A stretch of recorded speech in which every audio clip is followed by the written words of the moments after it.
I feel like And an owl dragon hybrid would be funny. okay, and we're back. On that note, I didn't tell anyone that we'd already started. Um, I previously, just started. yeah. I Well, I hope that just it made it just in. got to the point when I said welcome back. The stream is now started. That's I what I was hope that saying. made it in. I really hope it. The last part did. Anyways, Yes. previously, your guys' 2 weeks ago session, you all had left. You had left the town of Danskar, making your way into the mountains in pursuit of the current goal Andraka had of returning the ring to, well, the island on top of the giant storm in the middle of everything. As And islands do. and along the way, encountering a few nightmarish creatures. Upon defeating them, Errol decided to go and investigate more noises of combat that were happening, saving a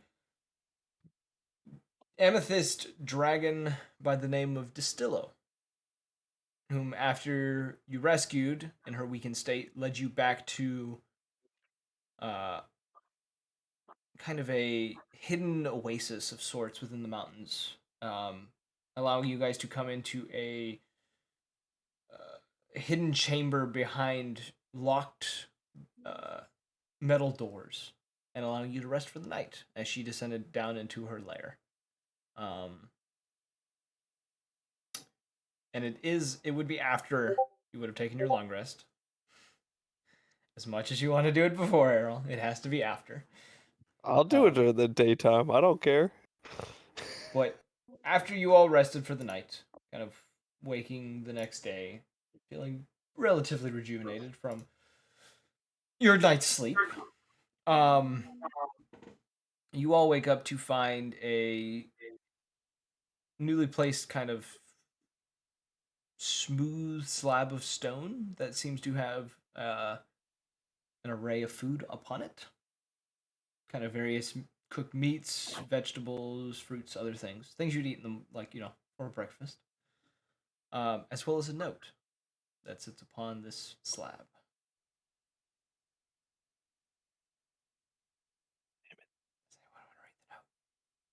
I'm gonna read the note. You're gonna read the note? Okay. It's just how I'm imagining like the table is at like eye level for Errol, so he just like he doesn't get up on the table. He just like he moves his little arm around on the table until he finally gets this note, and then just pulls it back down so it's on his level. You're so really aggressive, just as you pull the. You find this kind of it's of a nicer quality of parchment than what you're used to have. Oh my god, they're back! They're back! The goblins are back. Don't mind me. The note says. That's what the note said. I was like, what? No. The note says, "My gratitude for helping me yesterday. I may not have been able to return home otherwise.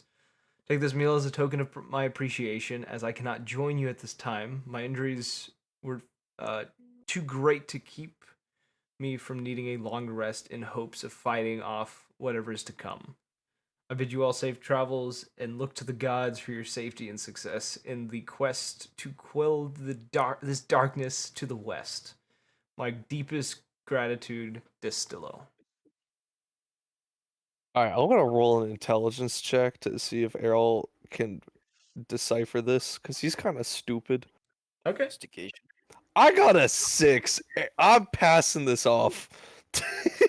You got to the word like appreciation, and you were like, "Yeah, no, too much."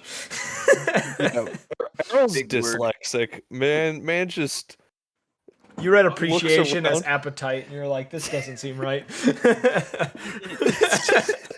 Not even Who else close to is- the same word. Who else is awake? I probably am. Everyone Hey, is, and Draka's the only one not in this chamber. All right, Errol goes over to Leo and he goes, "All right, she says she has an appetite to the west and that here's some food to satiate it." Passes the note off to him, then starts eating. I see. I'm gonna roll. You I can roll. assume investigation. Sure, if you want to distinguish the letter 2. It's not a high DC, but 6 definitely didn't pass. 13. You understand what the letter means. Yes, appetite. Yes. I didn't know appetite was spelled APP. I'm gonna assume that you're not even listening. He's just chewing, kind of like what- swivels his head around. Go, you talking to me? uh, I would never get I used to mean- a person throwing their head a full 360 to look at me. I thought owls were supposed to be wise. That's racist. All right. Can I explain the? I'm just gonna. Can I say that I explained the letter to him? I want to Don't hear. listen. I want to hear your explanation. I don't listen. I go, I understood it. What do you mean? She says there's an appetite to the west, and we have food right here, so we need to fill up before we go over there. Maybe No. it's a feast. The I food wonder is what they're over in the west. celebrating. The food is over at the west. We have to make sure we go with an empty stomach. Do you think it's a birthday party? It might. I mean, I don't think it's a birthday party. It might be like a. I think it's a wedding, personally. You know Who's how getting good wedding married? cake is? I don't know, man. I've never had wedding cake. Wedding cake's fire. My talent's poor. Sucks to suck, I guess.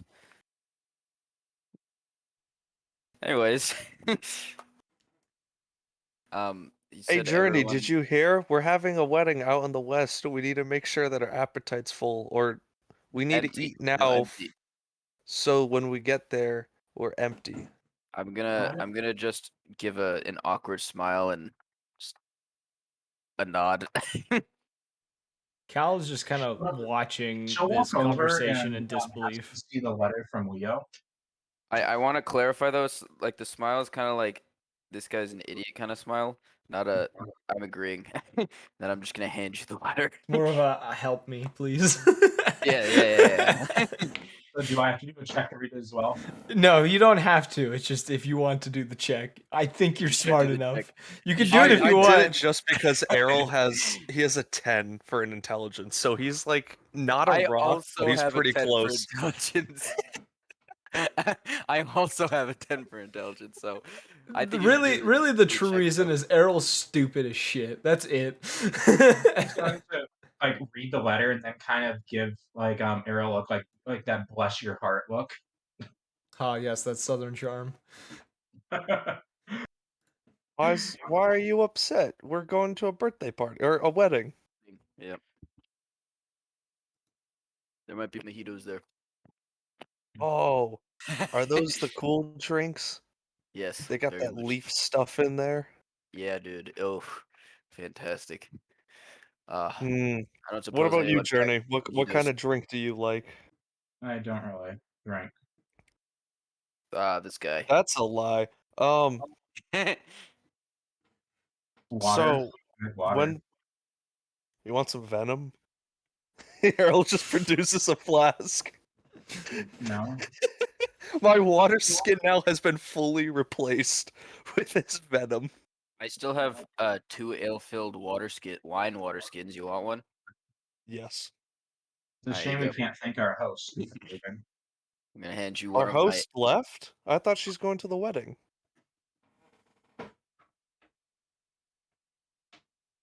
No. I'm gonna just hand you the wine water skin. You know like that slow one eye blink? And like it goes one eye and then the other eye? Yes. Errol's just gonna be like, And you can I hear thought it she's at the too. wedding, and then you just see him do the blink. It's just Still like confused. you're talking about the really gross, just as your eyes kind of close, like you can hear the eyes close and reopen.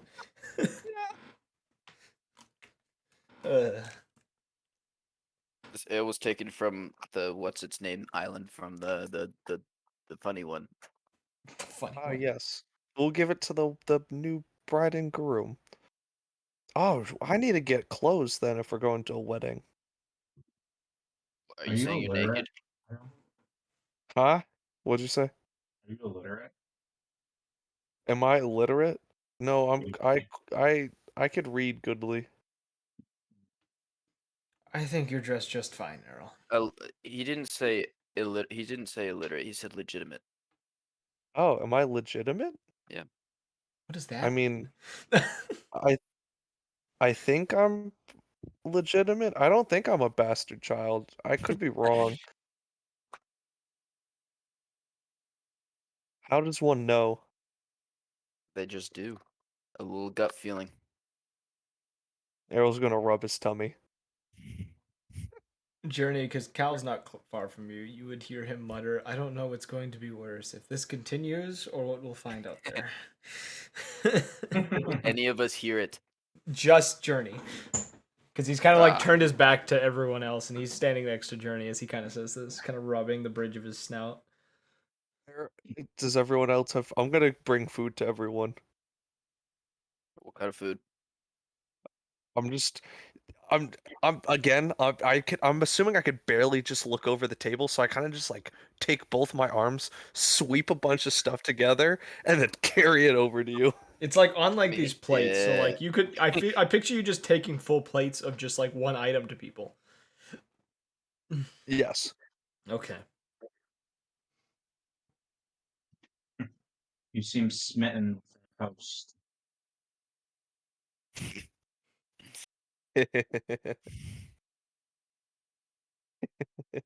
Mm, I wonder what she'll look like in a wedding dress. Or is she getting married? The Why would West. you want to go to a wedding if she's getting married? Huh? So why would you want to go to her wedding? Well, I have to object. Like Yeah? they do in all those law plays. Yeah. Who are you Okay. talking about? This is Cal talking. The dragon? Isn't that's what the letter says? There's something in the west. We gotta have an appetite. Wedding. I think it's a wedding. Can I see the letter? Do I have it again, or is it Journey still has it. Journey who has it? Journey Yeah. has it. And she'll hand it to Cal. I was gonna hold it up and say, eyes are for looking. Eyes are for looking. When He tries he to looks over the record it. letter and kind of just like once again kind of grabs the bridge of his snout and he's just like, "Oh dear lord, it's a miracle See you've it gotten in this system. far."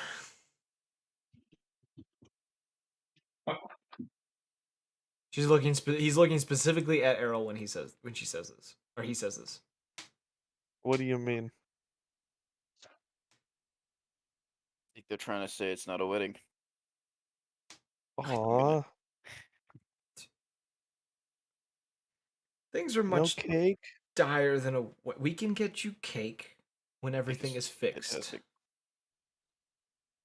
How about You that? know what I'm fixing for? Some Does cake. that mean I don't want to fight. All right. Errol's pouting now. Who do you think we're You read fighting? the letter. I don't know. God? Makes sense. He kind of looks almost to like try to look towards Andraka and then realizes he's not in the room. Would I have seen Andraka leave with You the never saw him passive come in. He perception? never came in. You guys would know he's Oh, still outside in the oasis kind of area, like in the forested area. no. No, he's outside.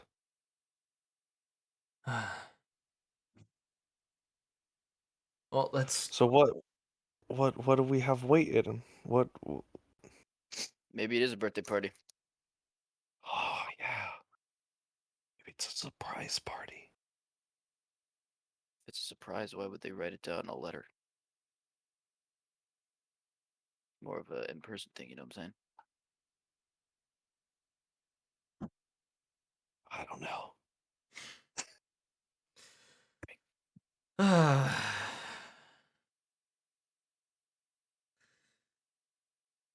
It's okay, Cal. We'll have soft tacos later. And then Errol just walks off. Full, Understood that he reference. full face palm now. He's just full face palm. Just slowly rubbing his hand down his snout, just like, oh dear lord. and then he's going to go to the table and just start like picking at things that are on the table that I haven't brought been him taken. food. That hasn't been taken by Errol yet. I brought him food. That ungrateful. That ungrateful fuck. He probably brought what he would have done is brought the plate back to the table, taken some from that plate, and then also been going through other things. When I leave the cave, do I find Andraka? And Draco, where would you have been sleeping within this forested area? I assume you were probably climbing a tree. I mean, yeah, anywhere I could just stare at the island. You are underground technically, so you wouldn't have even come in this area. Probably, you'd probably be all the way outside by this point. Yeah, I never even walked through the waterfall or whatever. No. The area outside the waterfall is also technically underground. There's just a hole in the ceiling that lets light in. What I'm saying is, you probably would have left this. You wouldn't have come in here. You probably would have gone outside and been sitting atop the mountain that it's in. If that makes sense. Yeah. Yeah. Okay. So you would know that he's outside of everything. He's not even in this oasis area. So you're just going straight outside to go find him? Mm-hmm. He wouldn't be hard to find too. He's going to be sitting somewhere quite in the open. So yeah, you'd find him after getting through the waterfall. Errol would probably just look for the island and then look for anywhere that has a direct view. And I'd say you probably would have shadow walked out of the waterfall, so I'm not going to make you roll a check for that. So yeah, you would find Indraka. He's just chilling upon a little rock formation, kind of not too far from the entrance of the this little area, kind of staring at the island. There's some food inside. She left us a letter. Okay. Yeah, apparently we need to have an appetite. There's a party in the west and we need to go there.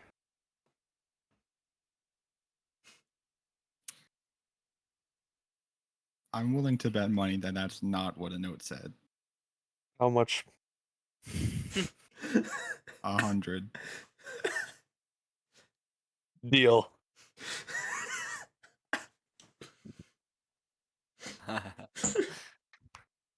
Okay. Are you going back inside, Errol, or are you just staying out here with Indraka until the others show up?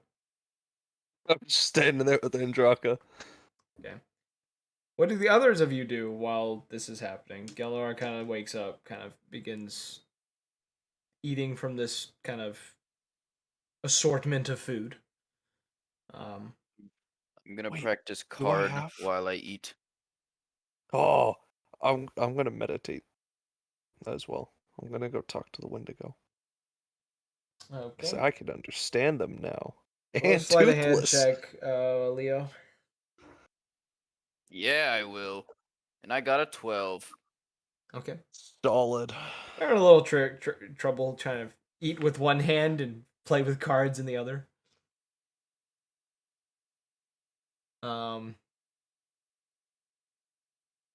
Journey, do you want to do anything other than eating, or are you just eating? Probably just chat my girl and eat. Nothing really like of importance. Okay. So you guys finish your meal, kind of not taking your time, but not like rushing through it by any means. Kind of make your way outside of this, outside of the through the doorways once more after Errol, essentially the same way Errol went. You kind of follow suit. I do need the two of you to make strength or athletics checks to try to get through the waterfall again.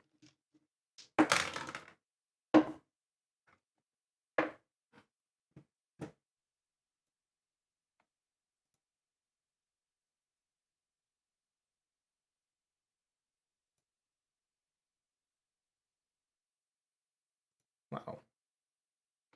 Journey and Leo, athletics checks.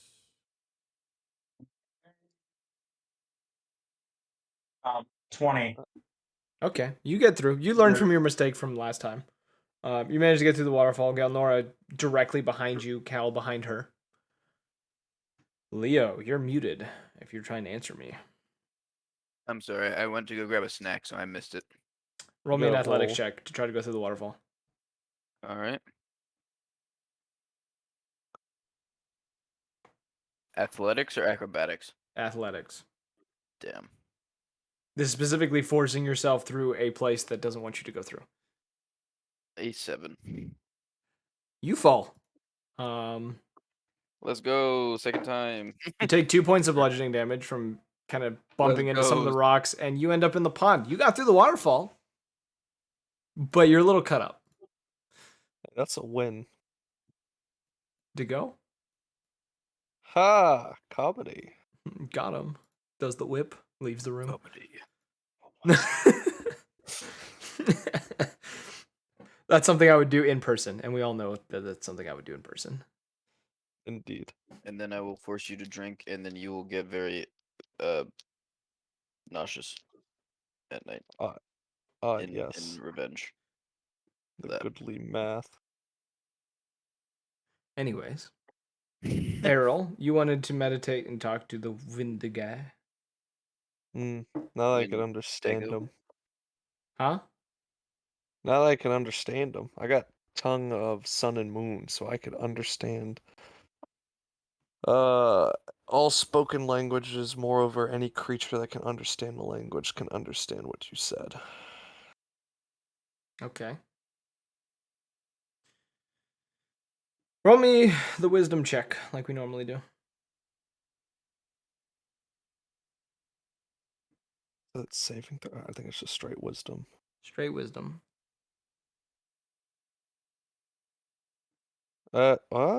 15? That's a low one. Okay. Shocking. It's a little hazy in your head as you try to do this. You seem to be distracted by the idea of a birthday party. Damn. But you are Party's able fake. to, within this kind of hazy space in your mind, you do kind of reach out to the Wendigo. Kind of sensing the somewhat docile yet aggressive nature of it that you've kind of experienced a few times before. Solid. Do you have anything you want to say? Can you understand me now? You hear almost something similar to like the bellow of like a crocodile before um you almost make out the words trying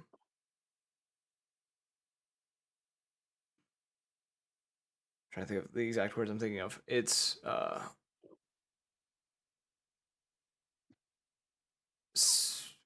like, what is this almost? But it's a little broken up, and the words don't seem to come fully through. That makes sense? But you kind of get the idea of it kind of questioning you suddenly speaking in a way that it understands better.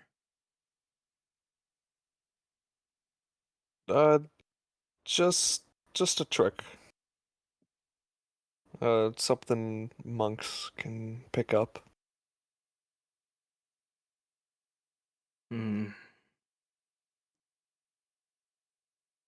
You kind of hear that same kind of deep throat kind of bellow coming from it. That kind of continuous, would it be clicking? It's not clicking. Kind of that rolling growl. That's the word I'm looking for.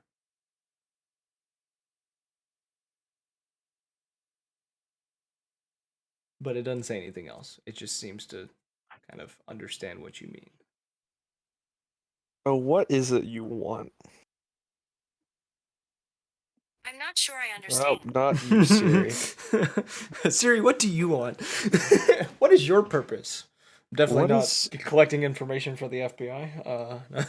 Oh, 100%. There's a moment, and you just kind of hear it come through, just with feed. I need to find a soundboard voice for this thing at some point. Hmm. Anything more than just food? Do you have any deep desires? I don't know if you're capable of that. It kind of produces one of those long, kind of rolling growls again. Before. Almost broken up. You kind of hear the word almost fulfillment. What would fulfill you?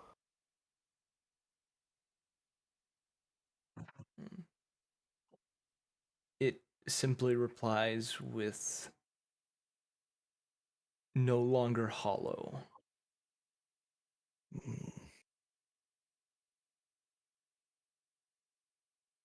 Hmm. We do really need some cake then. All right. I'm just gonna cut the connection. Okay. Around this point, the rest of the party arrives, kind of making their way outside of the cave, finding the two of you, you meditating upon a rock nearby, and Draka kind of just standing on this platform, just kind of looking out towards the floating islands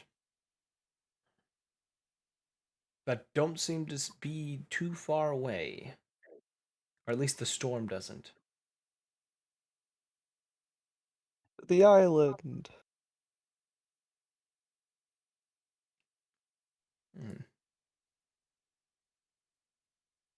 Cal kind of comes up next to Andraka and just kind of looks to him and says,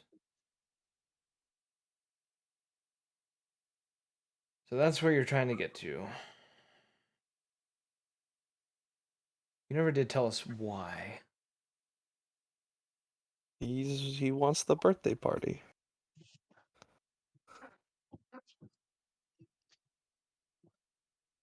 I need to return the thing I retrieved. The ring. Yes. He kind of nods a few times. Will that quell this chaos that has come forth? Hopefully. I think it's worth trying. He kind of glances back to the others and he just kind of says, "You all ready to travel then?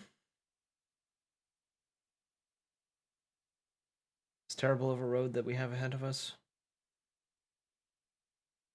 We'll be fine. Kind of gives you a weak smile, Errol. You can kind of tell he's uncertain of what is to come.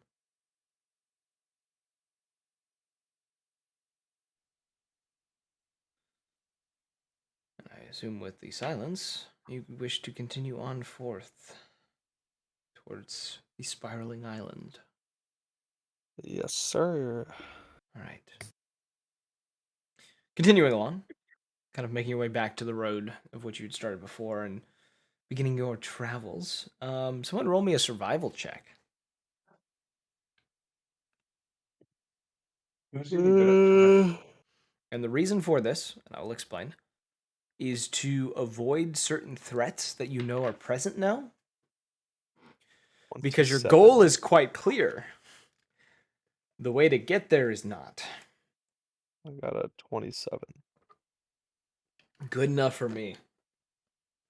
Your first day of travel is spent quickly making your way along paths, occasionally dipping down into kind of hiding places, whether that be an opening in a rock formation, between boulders, things like that, to avoid these very large nightmaric creatures that seem to be traveling around. Some of which you've encountered, some of which you've never seen before, and seem to chill you to the core as they pass by, unnoticing of you. And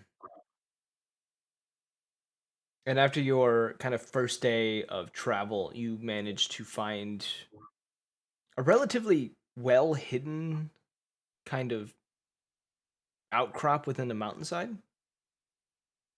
Kind of a place that you'll be able to hide and make shelter for the night.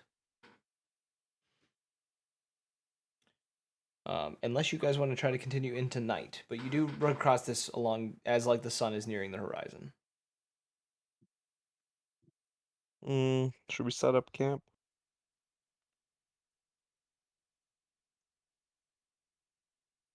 Asking the rest of the party.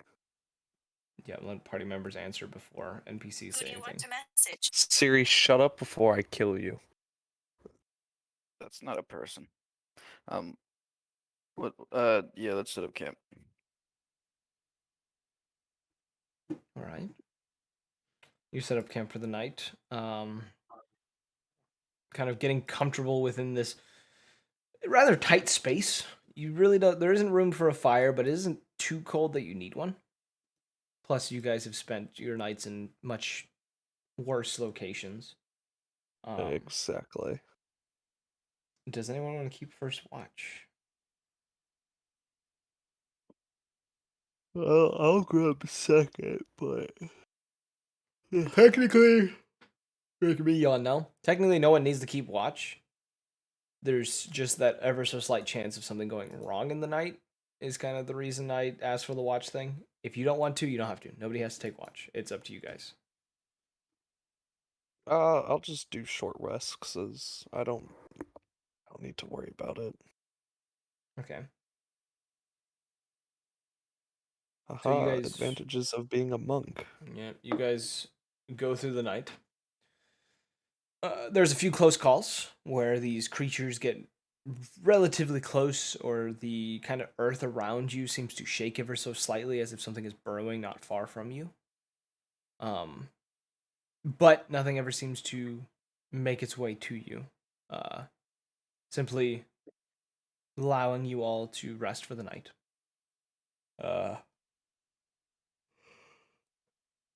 Upon waking the next morning,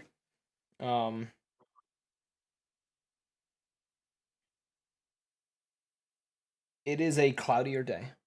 Looks to be beginning to rain as you guys exit this little outcrop.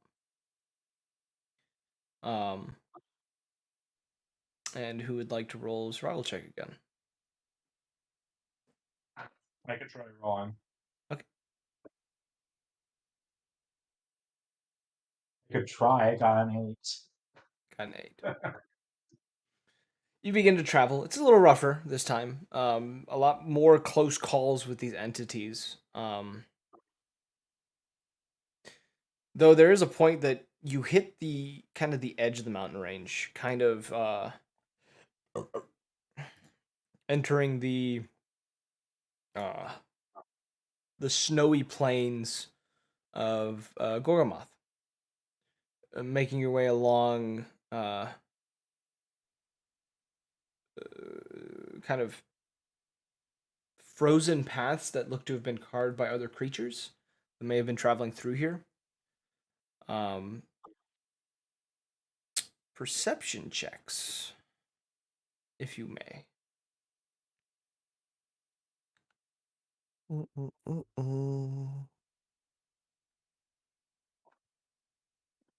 32.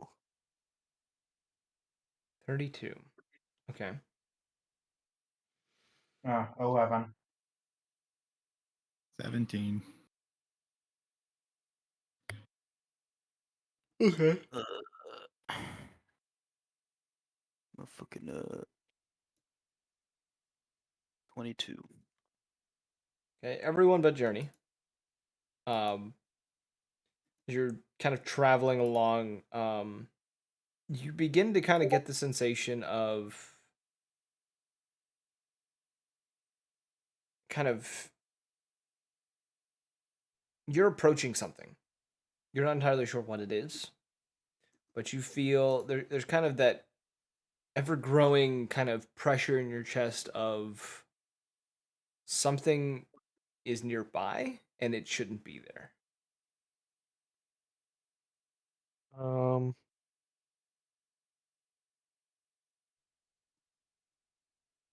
we should probably stop here for a second, and I'm gonna go scout ahead if that's good with everybody. I see nothing wrong. I call it a gut feeling. Um, Something's up ahead. Don't know what. Am I alone in this? As you are scouting ahead. I was just asking if I'm alone in this feeling. No. Asking the party. Oh, you're asking them.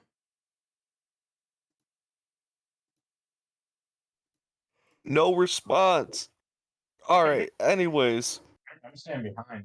I'll send my familiar with you if you need healing. I should be good. I'm gonna cast Pass Without a Trace, and I'm gonna roll for stealth. Got a 38. Jesus Christ. 38.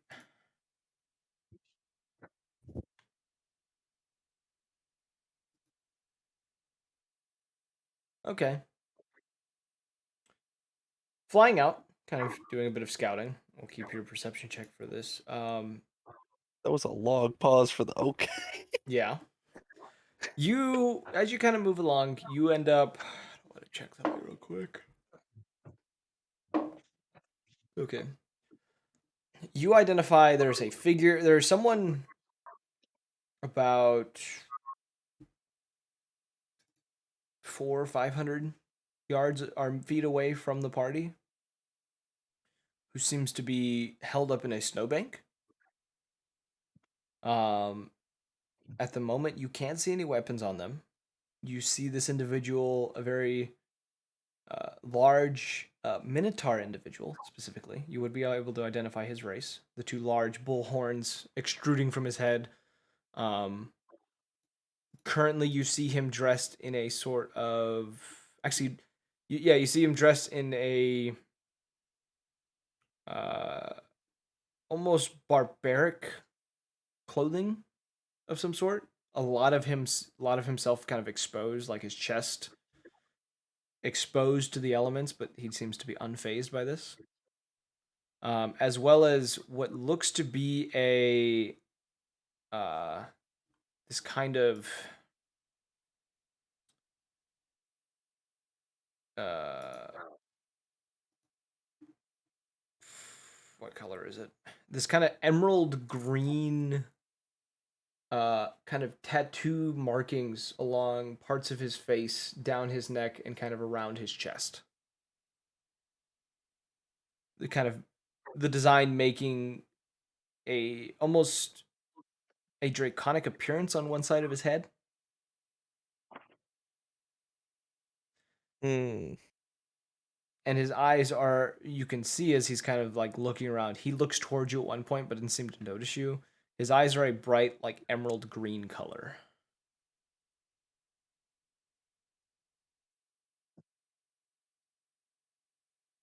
By any chance, do I recognize this as the Minotaur we saw in Meat Grinder? Which one was that? It was a party. I think there's 3 people. There was one of them was a Minotaur, and they were off hunting an individual. I want to say, No, the because guy those who ones were in cursed the black well. armor. Those 3 were in Okay. black armor. All right, I was just double checking that it You wasn't could the same change guy. outfits. Yeah, this one's in a more barbaric armor. That one was more in like plate mail. Hey, can I ask a quick question real quick? Yeah. Is anyone's D&D Beyond fucking up? No. No. Fucking finally, it started work again. All right, never mind. Continue. I'm gonna. How? I'm guessing it's midday right now. Yeah, around this point it's midday. All right, I'm just gonna cast invisibility and get a little closer. Okay. Um. So you drop Pass Without a Trace because Pass Without a Trace is concentration. You have invisibility now instead. So reroll that stealth check. Rerolling. That is a 30. That's a crit. 30. Well, that was a natural 20 plus the 10. Okay. You silently land in the snow. about 15 feet from him. He seems to not notice you. You do also notice now that you're sitting here like closer to him. On one arm, he has this very nice shield kind of strapped to his arm. Mm-hmm. A mixture of kind of golds, irons, and silvers. The symbol on it looking like how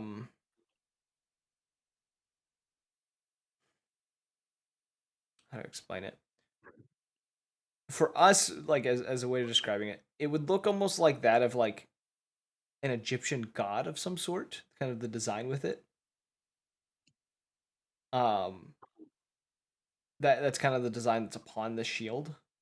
You would see also his other hand seems to be dug into the snowbank, and he's holding on to something that is out of your sight.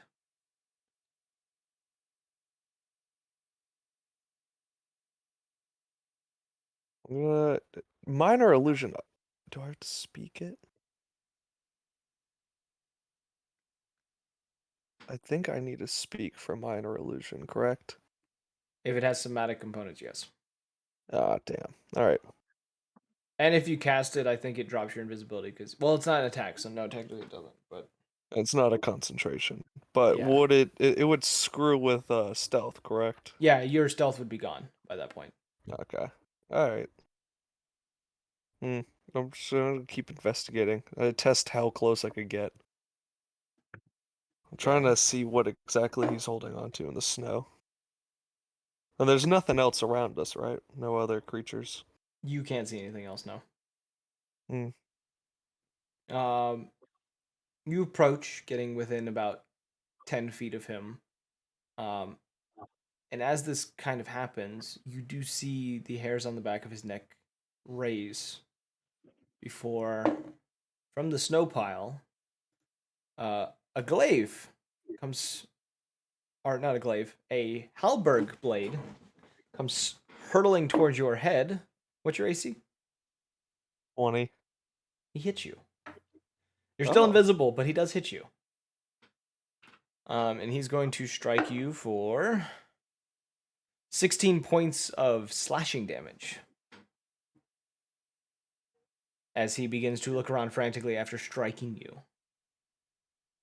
Oh shit, that hurt. I come in peace. Are you saying that to him? Yeah. Why don't you roll initiative? Oh, goddamn. The rest of the party can as well. You have no idea what's happening to Errol right now, though. Do we just hear shit 19. going down? He's about 500 feet away from you, so you would not hear anything. We can't hear shit. I got 19. 20. Give me 1 second. Oh yeah. Didn't I send my familiar with Errol? It wouldn't have gone invisible with him. That's the issue. I think he just went alone because he told you he didn't need it. 11. Famous last words. Yeah. And Draka? It made 21. sense too. It's like a wintry stoat. It would have blended in. I roll for them. Oh, I forgot that's what. Okay. For them. Oh shit.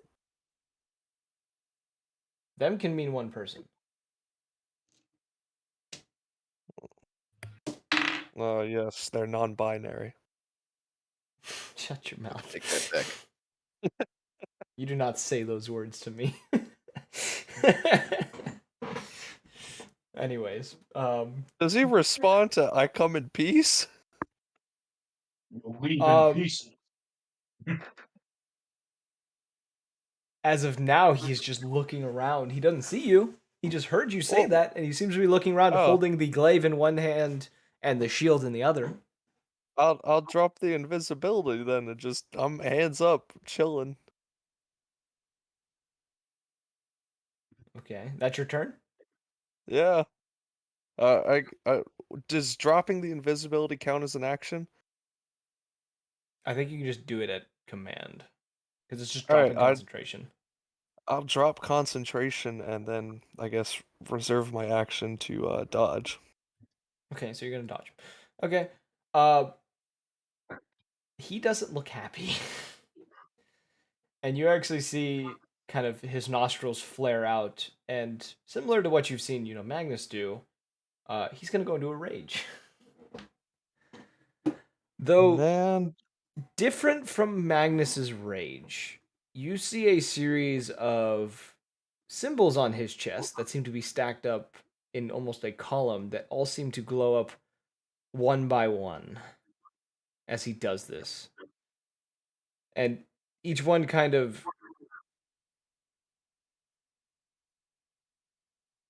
uh each of the symbols as they kind of flare up causes whatever color they flare up as to almost spread through his chest. So he almost has all these lines like in his chest of these different colors from the different symbols on his chest. And he is going to strike at you twice with his halberd. First one will hit. Second one will hit. I need to roll 2 DC strength Actually, saving sorry. throws. I need to roll both attacks that way. Yeah, so he hits you with both. He needs to roll a DC saving throw. Strength saving throws. DC what? 18. He passes both. Alright. He's gonna take.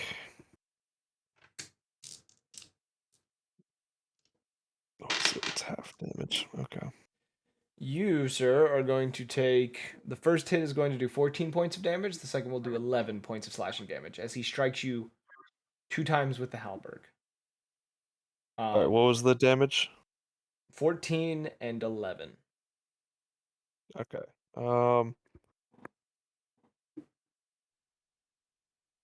He is gonna take. What's that? 6 and 5 points of force damage. So as you hit him with this attack, you notice that the runes on his chest seem to react and almost repel part of the damage. Oh, spicy. It's now, I guess by this point, the rest of you would see kind of snow kind of shooting up into the air some distance away and seeing the gleam of something kind of sparkling in the distance. Okay. I got a 20. I think I'm at the top of the order. And Draka's actually first. It's rarity. And Draka. You're 500 feet away.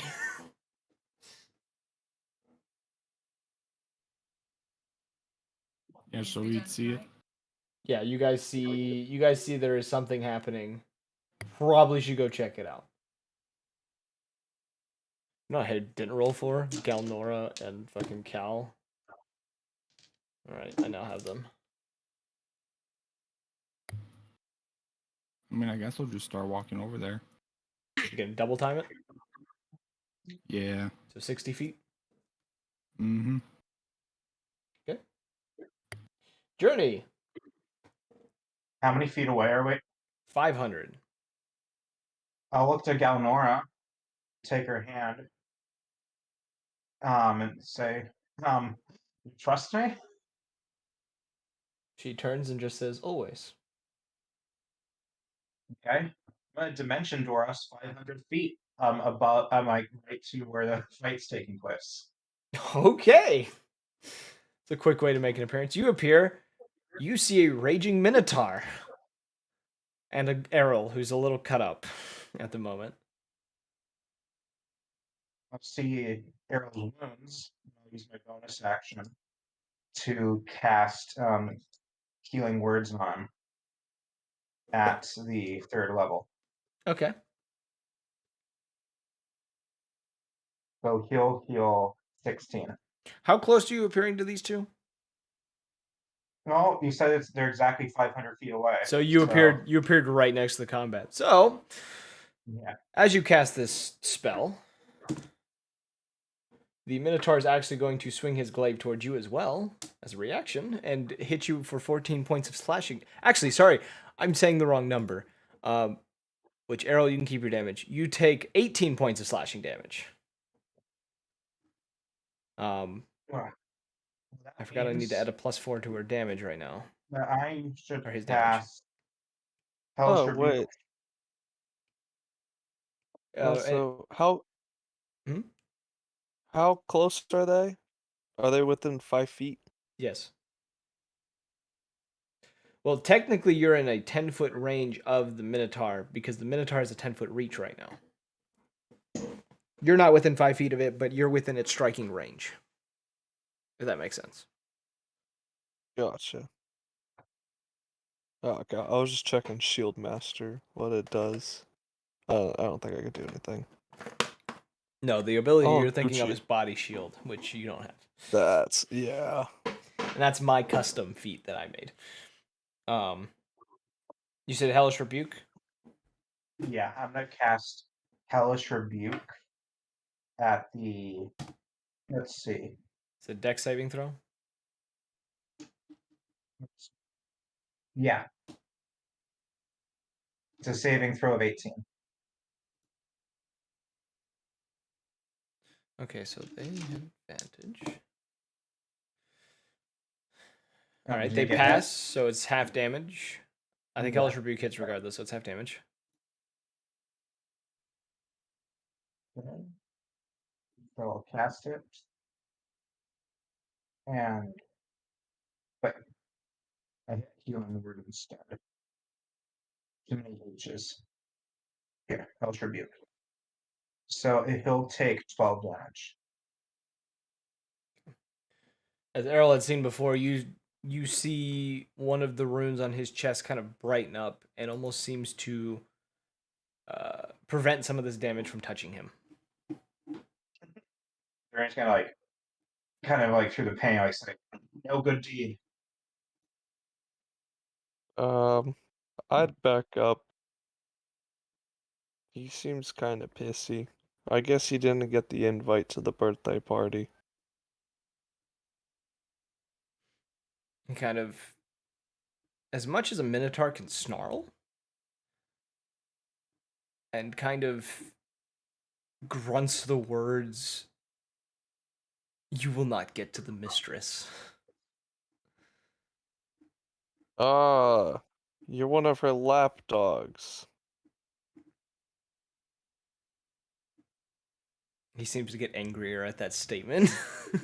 But I'm presenting your head on a fucking plate to your mistress. I hope you know that. ooh, fun. Fun. Dirty, mean words being said. All right. Cal. I need to look up something real fast. Give me a moment. Where are I also you? have another stupid question. If I use What? sleight of hand to try to remove someone's eyeball, is that a thing?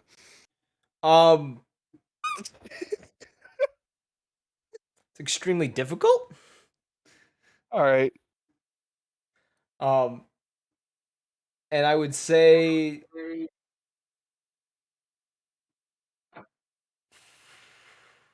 if anything, it's going to be a disadvantage. And it's going to also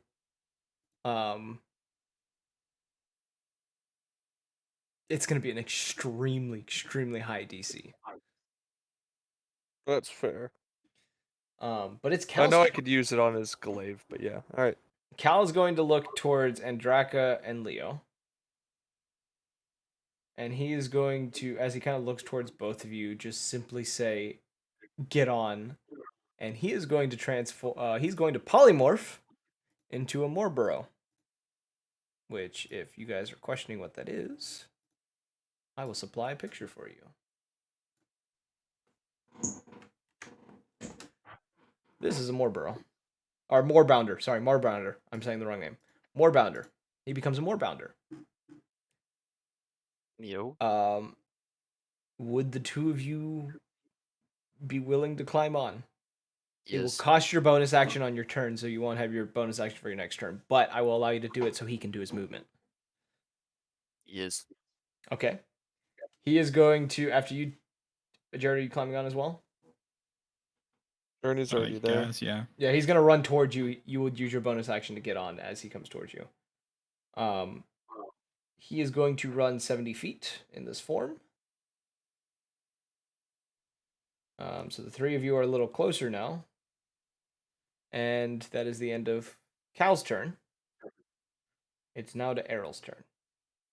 You have a very angry Minotaur in front of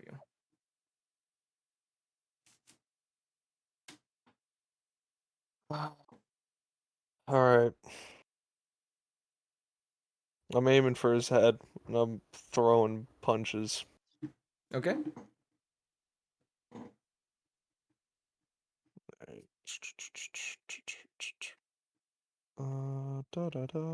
Sorry, I'm getting this fixed. Alright. I think also my punches are magical. I don't know if that means anything, but whatever. That's a 29. That's an 18. Do either of those hit? I'm assuming the first, The hopefully. 29 hits. 18 misses. Alright. I'll roll damage on that.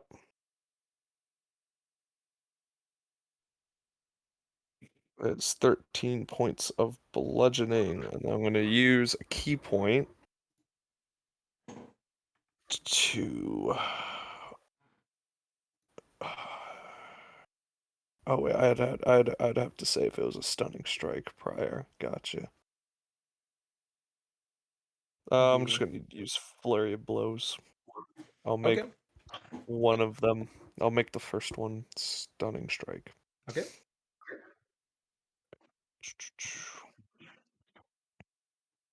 Dirty 20 and a 28. The 28 hits. All right. That is another. 9 points of bludgeoning. Just bopping him in his face. Okay. You are punching him. He is barely moving at these hits. That's fine. He is going to retaliate. He is going to. You watch as he takes in very, very deep breath. And I need you, Journey, and Galnora to roll dex saving throws.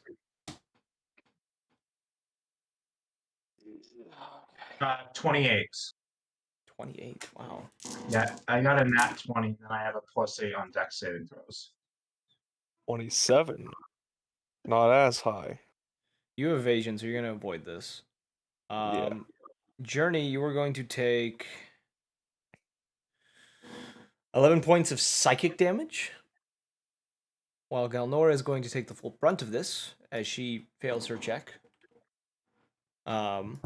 As he produces this kind of purplish haze that he shoots from his maw, essentially. And after doing this, he is then going to.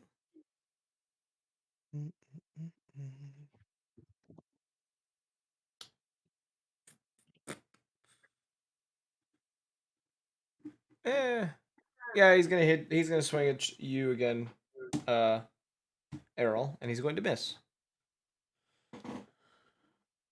As this happens, Errol, you hear shuffling behind you. Journey, you see as a very pale human individual pops out of the snow and is going to touch Errol. He simply puts a single finger out. Oh, they get Places it within on- range though? Places it on your shoulder. And I need you to roll me a Constitution saving throw. Alright. Question though. They got Yes. within my range, so I could punch them. Do you have the thing that if they enter your range, you get an attack? Is that a feat? I Well, thought it was... this is a surprise attack as well. You didn't know he was here. Oh. Alright, no, never mind. Alright, con saving throw. Yep. So glad I have advantage. Holy shit, the first one was first one was the 3, second was an 18. you've just passed the check. You are going to take 46 points of necrotic damage as a large wave of necrotic energy is pumped into your body. Is that 46 before halving it? That is halving it. Okay. All right. And then he is going to spend a key point and use a flurry of blahs against you. That just went right off the table. First one hits. Second one hit. I rolled the same thing twice on this dice. This dice is crazy. And you are going to take 26 points. No, that's wrong. Sorry, 16 points. I said the number wrong. 16 points of bludgeoning damage as he punches you 2 more times. Once in the back of the head, the other time kind of in the ribs. All right. It's now Leo's turn, as you are on the back of the Moorbounder. Do you want to cast any spells or anything, or? Yes, but I have a question for you real quick. Yes. So, I never finished picking my choices of ritual caster when I leveled up to 16, and it keeps giving me options for spells, like past 2. How many choices do I have with this? Do you know? The ritual Ritual caster? casting? Yeah. The ritual caster feat. Let me look into the feed real quick. Because it says 2, however, it keeps giving me more options every time I choose one. Even when I refresh the page. I'm so fucking You learn a confused. number of spells you can cast as ritual, or as spells. When you choose this feat, acquire a ritual book holding 2 level 1 spells of your choice. Yada yada yada. If you come across spells such as spell scrolls, you are able to add. Oh, so you have 2 in the start. If you come across scrolls that have spells in them, you can copy them into the book. Right now, though, you only have 2. Okay, That is simply there for if you found more spells. I see. Okay. Let me remove all of those then. Okay. Anyways, what was the question? Are you wanting to cast any spells on as you are on the back of Cal as the Moorbounder? How far away are we? 430 feet. Yeah, I don't think I'm able to do anything. Actually, yes I am. I'm gonna cast Mage Armor. Okay, cast Mage Armor on yourself. That's a good choice. Okay, and that is the end of your turn because you did use your bonus action to get on him. Yes. It's now Galnora's turn. Galnora is going to do something similar to Rage, and she is going to bear out. The only really way to describe it. So the 2 of you that are there or the 3 of you that are 2 of you that are there watch as Galnora transforms into her werebear form, drawing both of her swords. And she is going to slice both times at the Minotaur, which I'll roll for. Okay, that dice is just off the table. The first one's going to hit. Second one also going to hit, so she's going to hit both of her attacks. And she is going to inflict 23 on the first hit. Not 23, 13. That's not 13. 15 on the first hit. 10 on the second. So 25 points of damage, which doesn't seem to go as deep as she hoped. But it does seem to do a bit of damage. And she's going to let out a bearish roar as she does this. And Draka, it's your turn. You want to do anything, or do you want to save an action? What are you going to do? We're still like 400 away. Yeah. Um, You can drop your initiative too if you want. I'll summon the Artificer's Pepper Box. Okay. so I can have it in my hands. Okay. I forgot you had that. It's been so long since I gave that to you. It hasn't been used that much.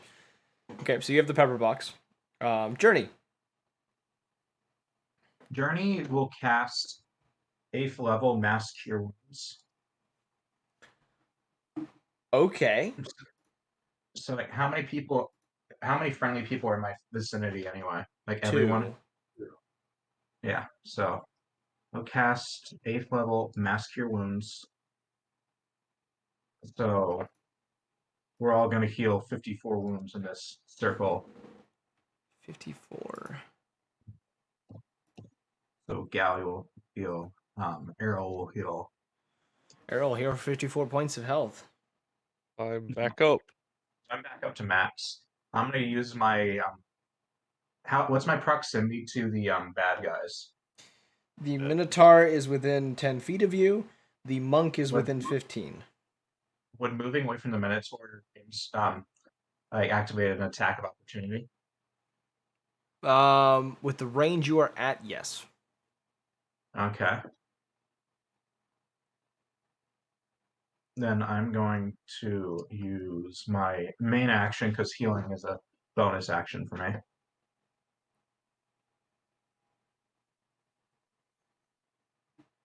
I'll cast Spiritual Weapon at the 5th level. Okay. So I'll have to roll to hit. Yep, roll that attack. 11. The Minotaur deflects your spiritual weapon as it comes down, trying to strike him. Okay. And then I'll use Cantrip Master to hit him Didn't you already with. use your bonus action? Oh, yeah, you're right. Okay. I Forgot. want to make sure. Yeah, you're right.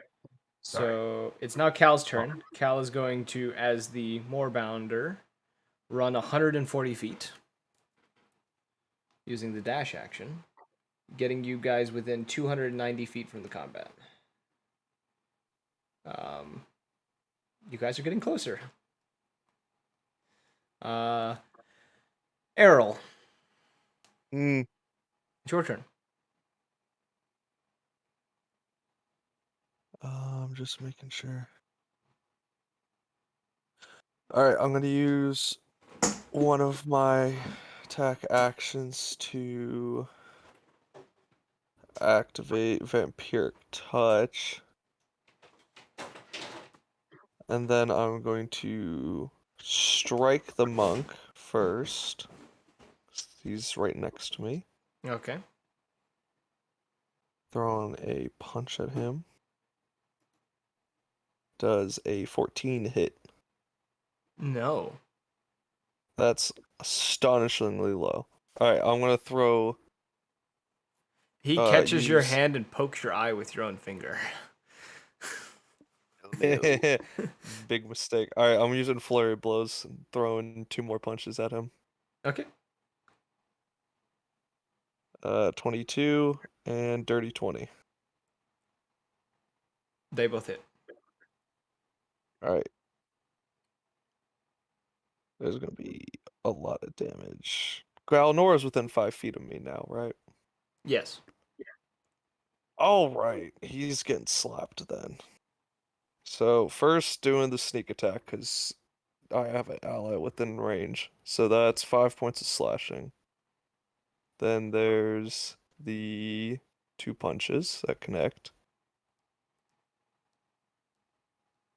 It's 12 points of bludgeoning, and another 12 points of bludgeoning. And then takes As a 12 note, points in. sneak attack only works for 1 attack per action. Yeah, I only did 1. Okay. Yeah. What was it? So the 2 12s bludgeoning, that's a 12 necrotic from the vampiric touch. So I heal 6, so I am now overhealed. Actually, no, I'm at full. Actually, you don't feel the vampiric touch even make a grasp on this individual. That's fine. Almost their own necrotic energy pushing back against it. And then I'm Excellent. using Whales of the Grave, and the Minotaur is gonna take 5 points of necrotic. The Minotaur will be hurt by this a little bit. Yes, that one works. It's not a lot, but it's honest work. What? That was 29 bludgeoning because the necrotic didn't hit. Mm-hmm. Or 24 bludgeoning. Yep. 5 slash. Yeah. Piercing, whatever it is. So it is All right, that's my now turn. the Minotaur's turn. He is going to.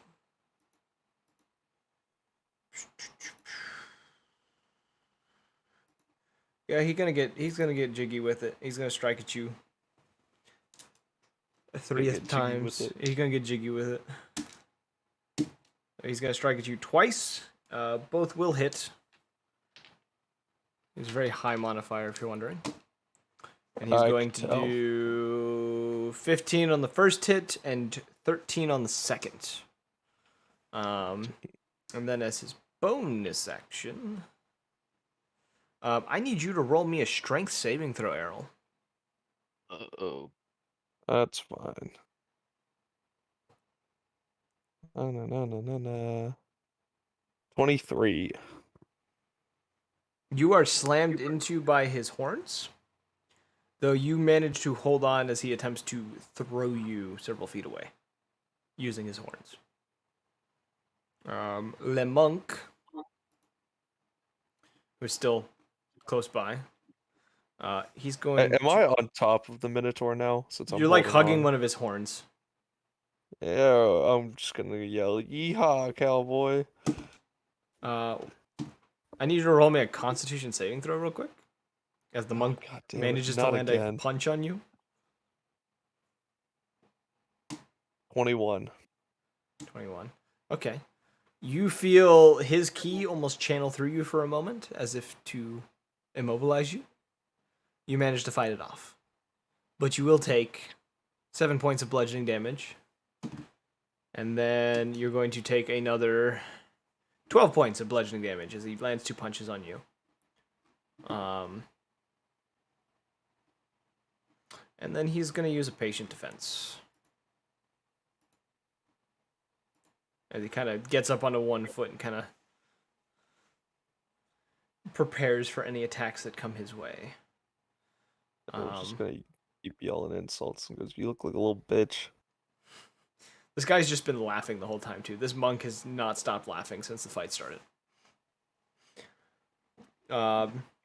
Leo, you're within Yes. 209 feet of the fight. What do you want to do? I don't believe that's within range of anything. However, I am on top of that being, and who else is on top of it? Andraka. Alright, I'm gonna cast invisibility on all 3 of us. Interesting. Okay, the 3 of you disappeared, leaving large footprints behind, but, you know, invisibility don't get rid of that. Yep. Okay. It's Galnora's turn. Galnora, still in her bearish state, is going to slash her arm with one of her blades. And I need to do damage to herself real quick. She needs to roll. I think it's a D10. It's a D10. I'm gonna make sure what her blood dice is. Yeah, or D8. It's a D8. Okay, she's gonna inflict 4 damage upon herself as she cuts herself with the blade, and you watch as the blade is going to. It produces this almost kind of purplish white energy as you hear it, like almost a rumbling coming from her blade. And she is going to strike at the monk. Oh, bad idea. She will hit both attacks with ease. Damn. She's rolling very well tonight. Apparently. And she is She's going to Magnus. do, with the first one, she's going to do 12 points of bludgeoning damage and 4 points of thunder damage.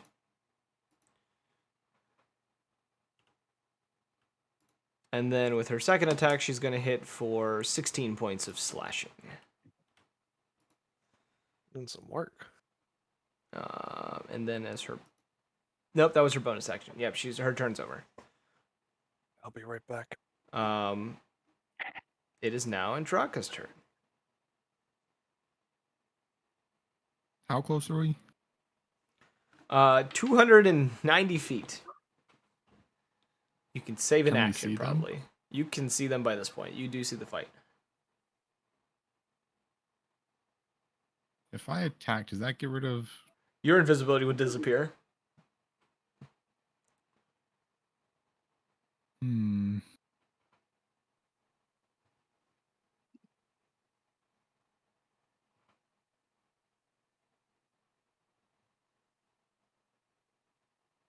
Yeah, I'll save an action.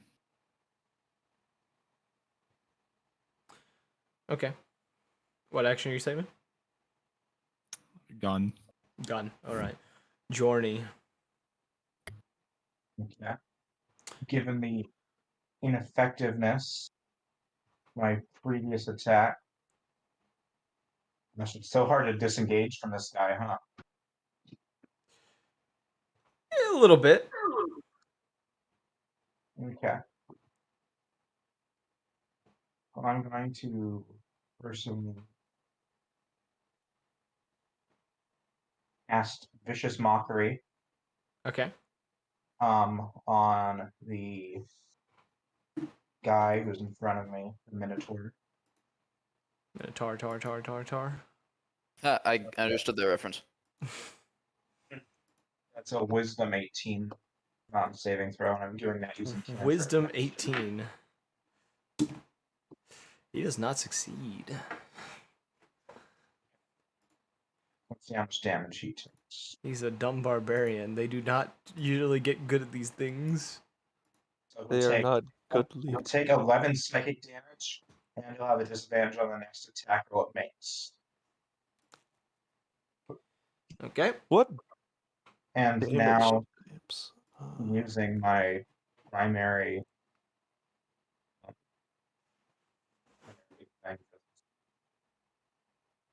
cast. Gosh. Who's directly in front of me with an You're breaking up. What are you saying? Who's directly in front of me with You're that like 20 fading feet in and out. coverage? I can't understand you. I'm sorry. Hmm? Who's like directly in front of me for that 20 My foot lord. radius? Is he doing it for everyone else? Yeah, no, I hear it. Yeah. Okay. Your Try microphone. talking again. Your microphone being funny. I'm gonna try something. That came through fine. Yeah. You can hear me now? Yeah. Yeah. I was asking who's within me and I like in front of me within like a 20-foot radius. Me. In you. The Minotaur, Errol, the monk. Yeah, that's it. And Galnora's Go technically, for but it. you can't angle yourself so that she wouldn't be in front of you. Okay. You already know I'd tell you to do it. Arrow can take this. Fireball. Damn. I can take it. Damn. Double. Literally fireball. All right. Dexterity 18 saving throw. Damn, these motherfuckers rolling good tonight. I passed. I take no damage. Is that how fireball works? Don't you take half still? Not with evasion, which monks and rogues have. I see. If we pass a dexterity saving throw, Just we no take damage. no damage. Yo. Roll the damage, anyways. Okay. The monk is untouched. The snow is gone, by the 33. way. You melt all the snow away. Zeminata is going to avoid some of it, but he's going to burn a tiny bit. 33. Yeah, I'm doing math in my head. Quick maths. Like 16. I was just gonna go. Aha! Fire. Does the Minotaur roar in pain at all? Is his mouth open? No, he's just been growling this whole time and like snorting angrily. Now there's no place for the little monk dude to be hiding under the snow or anything. Yeah, he's standing in like a puddle. He's just like, well, he's still laughing, but he's just kind of like looking around, like, oh wow, everything's gone.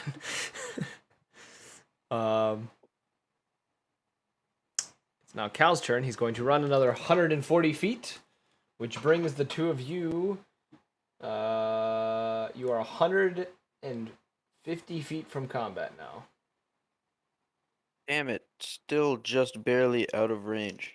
Oh, in range of fireball though. Do it. Okay. I don't think. And Draka, do you want to use that action of that you have saved?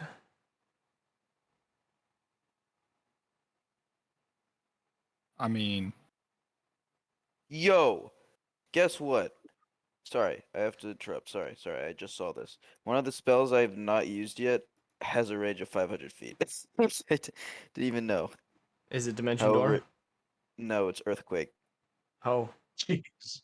Oh God. Oh. Yeah, however, it What would are you, a have fucked Pokemon? everyone. So It's an 8th magnitude level 10. spell, so. What? So let's roll magnitude 10 on Earthquake. This man's literally a Probably. Pokemon. You have to make a dex save of a 19. If Oh, I I'm have a fine. magnitude 10, Earthquake's not even theoretically possible. The ground becomes difficult terrain. Man, that would have been nice to do at a distance. Are you gonna roll with your disadvantage shot, Andraka? Because that's what the second number means. is Leo attacking on his turn? I'm not sure. How long until it's my turn? A few more people. If you want to wait till Leo does his thing, you can. I was just Yeah, I'll do that. checking. Okay. Errol! Since I'm like hanging on to the Minotaur's head, I'm gonna punch him in the eye. Not very creative, I know. 23. That hits. Do I? Does he roar in pain at all? That's all I want to know. He kind of growls the words that you get off my horns, you dumb bird. I'm a dragon, roar, and I'm using Dragon's Breath, fire to his face. Also, the punch did 12 damage. I'm gonna roll for Dragon's Breath. Okay. It's let me check. And I'll roll his dex save because he still gets one even though you're attached to his head. Is it a deck? I thought it's a hit save or a hit. I have a +5 hit die. I don't know what It that means. shouldn't. The spell Dragon's Breath should not be a hit die. It's funky. I think it's funky in the system.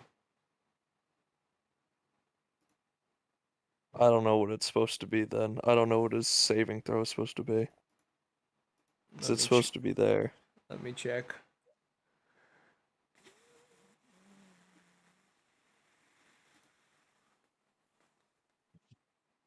Dex 14. Where's that? Oh, do I have to click on it? You have to click on the spell itself. Yeah, gotcha. Do I still need to roll a hit die then? No. Alright, I'll just roll damage. If he passes, he Yeah, I takes don't know half. why Dragon's Breath shows a +5 next to it for the hit. It's weird. I don't ask questions, I just do shit. That sounds like Errol. It's pretty accurate. 38 fire damage. I just blast him in the face. He starts swinging you around, and some of the fire doesn't quite hit him. You do burn him a little bit, but it's not quite as accurate as you wanted it to be. I'm using another key as I yell, "Stop moving around so much!" And I'm gonna just hanging on with both hands, just start kicking him with my feet. Okay. Na-na-na-na-na. Jesus Lord. Well, you figure out your dice. You want to grab something? Yeah, Gucci. How fucked would you be if I casted Earthquake? I'd be fine. I don't know about the other two. Alright, I got a dirty 20 and a 28.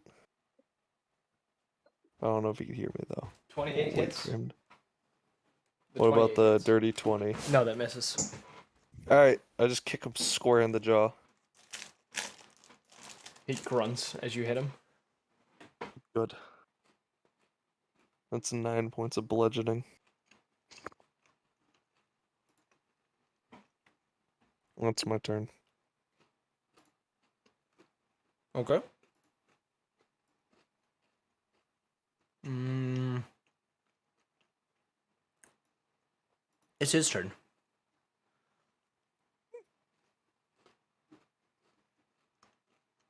He's going to swing his halberd at you, even though you're on his head. Oh, tell me he hits himself. First one he misses and kind of clanks off his own horn. The second one, however, does strike you. Oh, damn it. And he's going to hit you for 14 points of slashing damage. And I need you to roll another strength saving throw.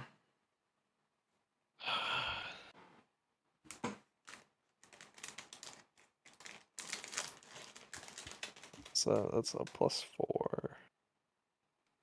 First one was a 21. Second one is a 23. You stay holding on. I'm just cackling. Um, I just want to piss him off. it's now the monk's turn, who is going to make his way over to Journey.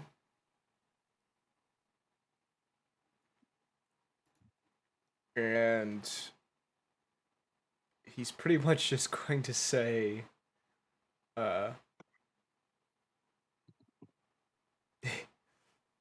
mind. He's pretty much just going to say, that little fireball you did was quite rude, little lady, and is going to place a finger on your nose. I need you to roll a con save.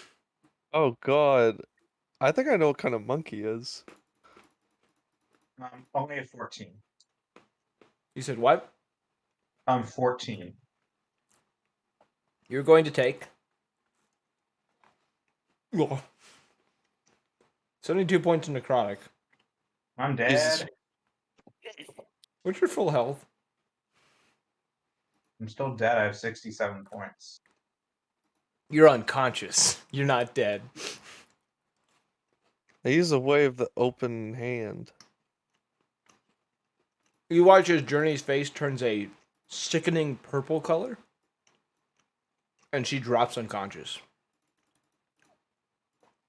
Oh, Errol's mad now. All I'm imagining is Dr. Manhattan just waving his hand and then bass boosted. You know what I mean? I think so. I think I know the one you're talking about. Can I Um, yell at him? you definitely can. He's You laughing son of... super loud right now, though. I'm just gonna shout, you son of a bitch, your fights with me. Stop being a pussy.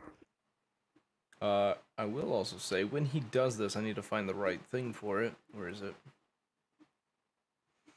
You see as this almost necrotic sheen seems to go around him, almost as if shielding him now.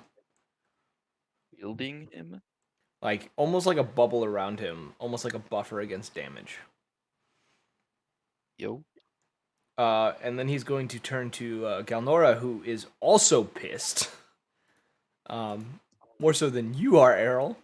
And he is going to...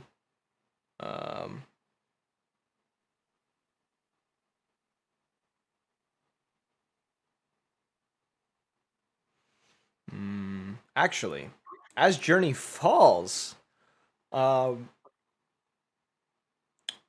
Galnora is going to let out a roar and raise a claw. Journey, I need you. What is it? What does this specifically do? I need you to make an attack with your dragon wing hand crossbow. 25. Roll the damage plus the elemental damage. That's just gonna be 7. What? 7. Oh, 7 in total. Yeah. Yeah. With the 'Cause, elemental it's damage, the extra Yeah, plus 'cause, 6. it's a 1d6 plus 3. So I rolled 4. So it does 7. There's an additional d6 of I think it was fire damage. You sure? Yeah, because your crossbow is a dragon crossbow. I think I specifically gave it fire. So it's 1d6 piercing plus 3, and then it's 1d6 fire added to that. Okay, here. I'll roll that right now then. So just a 2, so that'll be 9 damage. So 9 points of damage to the monk. So you, Errol, you watch as Journey falls, these almost as Galnora raises a claw in the air, these almost red threads seem to appear around Journey's wrists for a moment, as if she is puppeteered into shooting the monk in the chest with the crossbow bolt, before the threads disappear and she drops to the ground. Mm. Did it You hit? you did hit. You did the damage. You hit the monk, Yes. but you are unconscious now. I hit the invasive monk, I can still be happy. You got a little bit of vengeance for that. Leo, you saw Close your me now? It is you now. You just watched. Yeah. You saw from a distance one of your compatriots just fall. But how close are we to him? 150 feet. 200. 150 feet. 150 feet. Okay, so we haven't gotten any closer. Okay, well. Alright, Don't do Pyro? earthquake. It'll. I'm not. I'm All not. right. Yeah, I think Earthquake should be saved for more than one enemy. Yes. It's 2 enemies, but still, you have an ally down right now. Yeah. True. How do monks fare against psychic damage? Depends Are on the you monk. asking me? What? Rule of thumb: if it's a wisdom saving throw, you're Intelligence. probably not going to end well. Intelligence, however, I'm not within range for it. I'm asking for later. I don't know. You gotta figure out. I'm a rock though. You're a rock? Mm-hmm. I'm sorry. My intelligence modifier is +0. How are you? Oh, that's what you mean. He's saying I thought he's you meant dumb as a brick, literally. okay? Yes, I understand. I understand. I thought he meant he's petrified. I was like, what? Did I fucking miss Yes, something? Errol has polymorphed into a rock. I was so confused. Errol Alright, is anyways. your pet rock. It's not a rock. Ah, Anyways, my lung. Ow. My really kidney. had to moan in my ear, huh? Ugh. Hey now. Oh, sus. So I'm gonna Only for cast you. Fireball at the 5th level. Okay. So make a dex save. Oh, 19. towards the Minotaur. Yes. Are you angling it so it doesn't hit Galnora? Would it hit Galnora? She's. It could because it's set. You can set her at 150 feet. Wait, how close is a journey to the monk? Journey is like 5 feet from the monk. Oh yeah, Yeah. then I'll do it at the Bad I'll do it at the idea. Minotaur. Yeah, you're going So- strictly for the Minotaur. Just aim at his head. Roll the damage. Errol, you roll your saving throw because you're still attached to I got a the 21. You're I'm good. good. So, The damage. What's the damage on this again? 10d6. All right, time to take out my trusty handy dandy calculator. 6 plus Oh my god, you're 2 gonna read it off. 1 plus 1 plus fucking Christ. We're at 10, 4 plus 14, I have a calculator out. 5 plus 19, 19. 4 plus 23, Alright, 23. 2 plus Alright, 20, 25. 5 30. Plus, alright, so 30. plus 3. 33. We're counting. Welcome to elementary school. Yeah, we can count number. Dun, dun, dun, dun. Errol can do this math. Sure about that. God, we became a group of like army dudes in a room, bro. Wait, hold on. Errol, my- Errol would be the brick counting on with his fingers though, but Do I he'd have- still get it. Do I have my bonus action back? Was that bonus? Yes, your action bonus used action's what I back. have? It was just for that one turn. Yeah, you do have your I bonus can action. shoot another one. Should I shoot another one? You do you, bud. Galnora, she didn't have to roll, right? No, she was on the edge of it. All right, cool. Yeah, fire away. I'm gonna already shoot rolling another one. saving throws. I'm good. Roll the saving throws, boys. How I'm many? chilling. 2 sorcery points. Cool. Confirm. All right. Am I rolling the damage? Yes, roll your damage. Yes. Well, I'm telling you, you do damage regardless if they Counting. save or Yeah, I hit. know.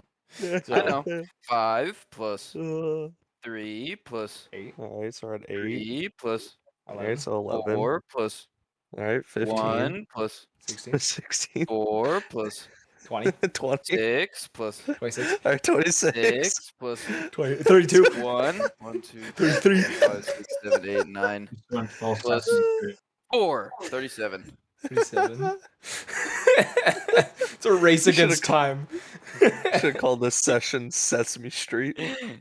1, Ah. ha, ha. 2, ha, ha, ha. Fireball. Alright, I have no more Fuck it up, 5th bro. level slots though. So, It's to Galnora's turn, who is pissed. And she is. Do I get to do the shot? Yes, do your shot. Oh yeah. It's a 28.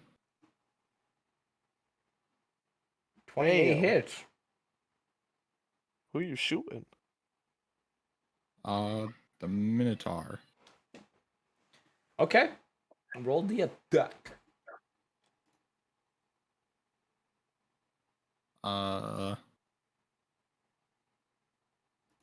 it was just one.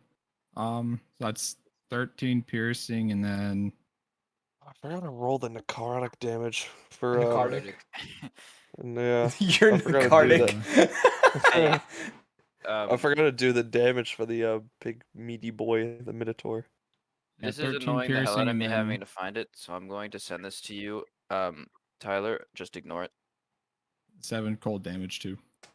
7 cold. Okay. It's now Galnora's turn.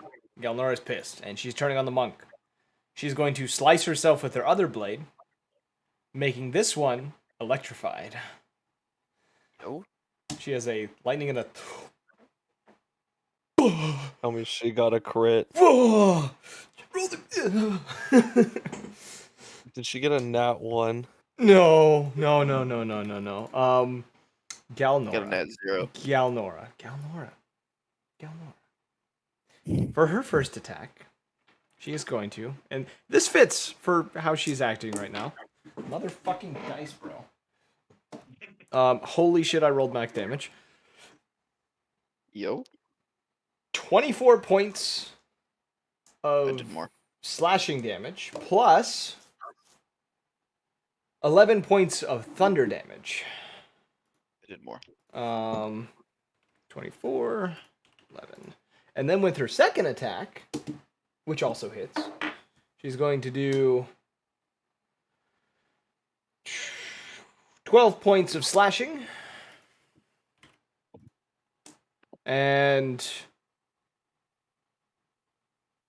8 points of lightning damage. And that is the end of her turn. It's now to Andraka. Andraka made a shot. Well, no, he That was did that his as save that was action. a Ah. reaction because he had saved an action. Gotcha. We're still 150 away. Yes. Cal has not continued running yet. Or he is running, but you haven't gotten any closer in the time. Bum, bum, bum, bum. I suppose Who's- you have any spells to get us closer. Nope. You could Yeah, do that's what- fireball. Errol's just tanking these fireballs. Yeah, is it just It's Errol just still me near on the Minotaur. Errol is riding this Minotaur like he's riding an electric bull. Oh, I was having a blast. Now I'm pissed. He's having a But blast, Fire but an didn't help. angry blast. Did the fire help? There's a lot of it. I could just imagine it where like Errol's riding this bull, fireballs are flying in, and he is unfazed by them. I'm picturing feel the way like you he's dodge using it the is you flap your Minotaur. wings hard enough to get the flames to stay away from you while holding onto this Minotaur's head. I pictured that I hit the Minotaur directly, like on the chest, and he's just using the Minotaur's body to shield himself. That too, that works as well.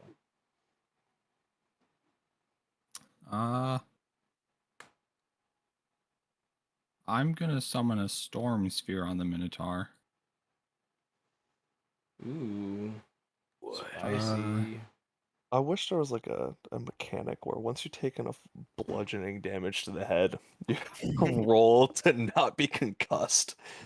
The roll to sure- not lose every ability to be able to talk or do anything. Yeah. I'm cutting this guy's head off. Both of them. Okay. Oh, You're summoning a storm sphere around the boy. Yeah, he needs to make a strength saving throw. He's going to pass.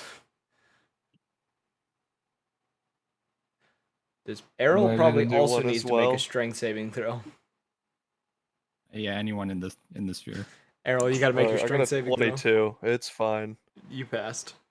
I have advantage on saving throws. Once I get Diamond Soul, I am God on saving throws. And then I'm going to is the monk within 60 feet of the sphere? He is. He's within 10 feet of the sphere. yo. Yeah, I'm gonna make a bolt of lightning shoot out of it. That's an 18. That just hits the monk. Yo.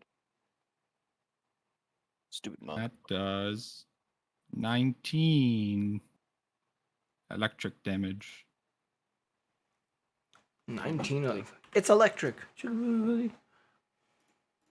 Sorry. do that like that in the avenue or something. Okay. Yeah, Is that your turn? that's the end. Yeah, the Journey. Minotaur has to Death saving make throw. another strength save on his turn. Okay.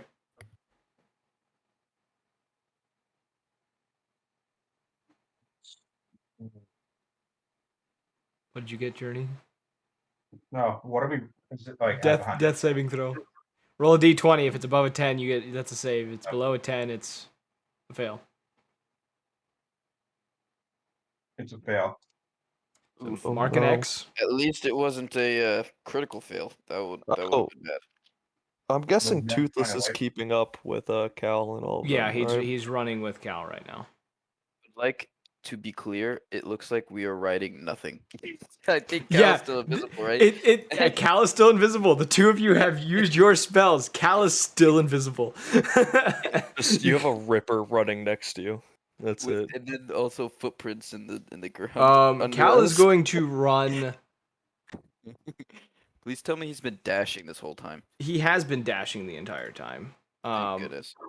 Cal is going to run forward though, and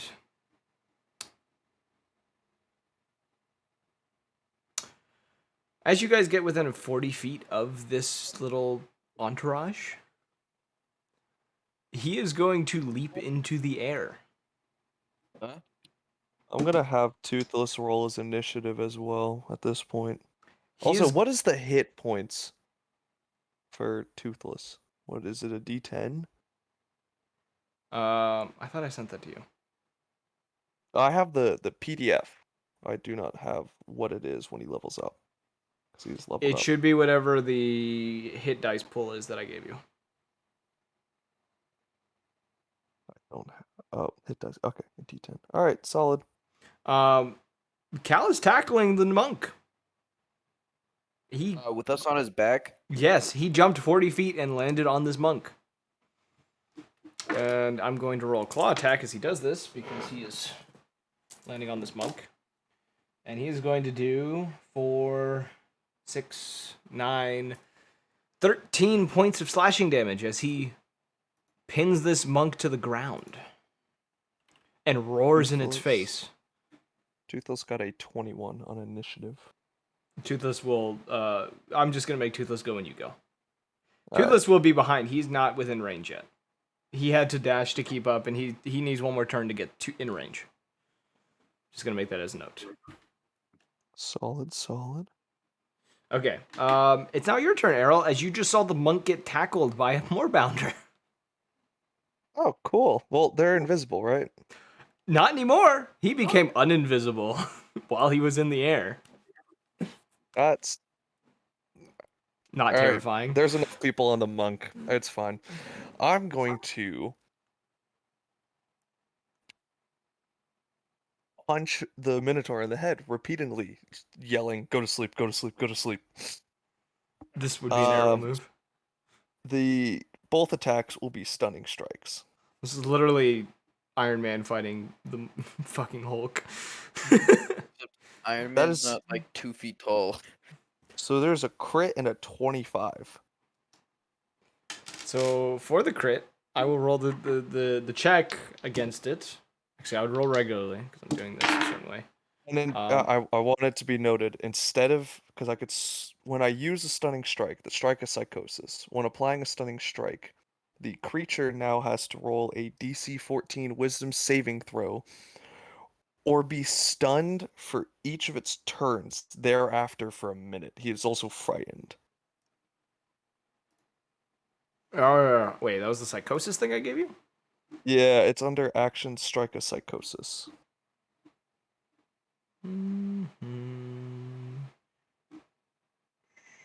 Strike of psychosis. Apply. Okay. So instead of the constitution throw, it is a wisdom throw.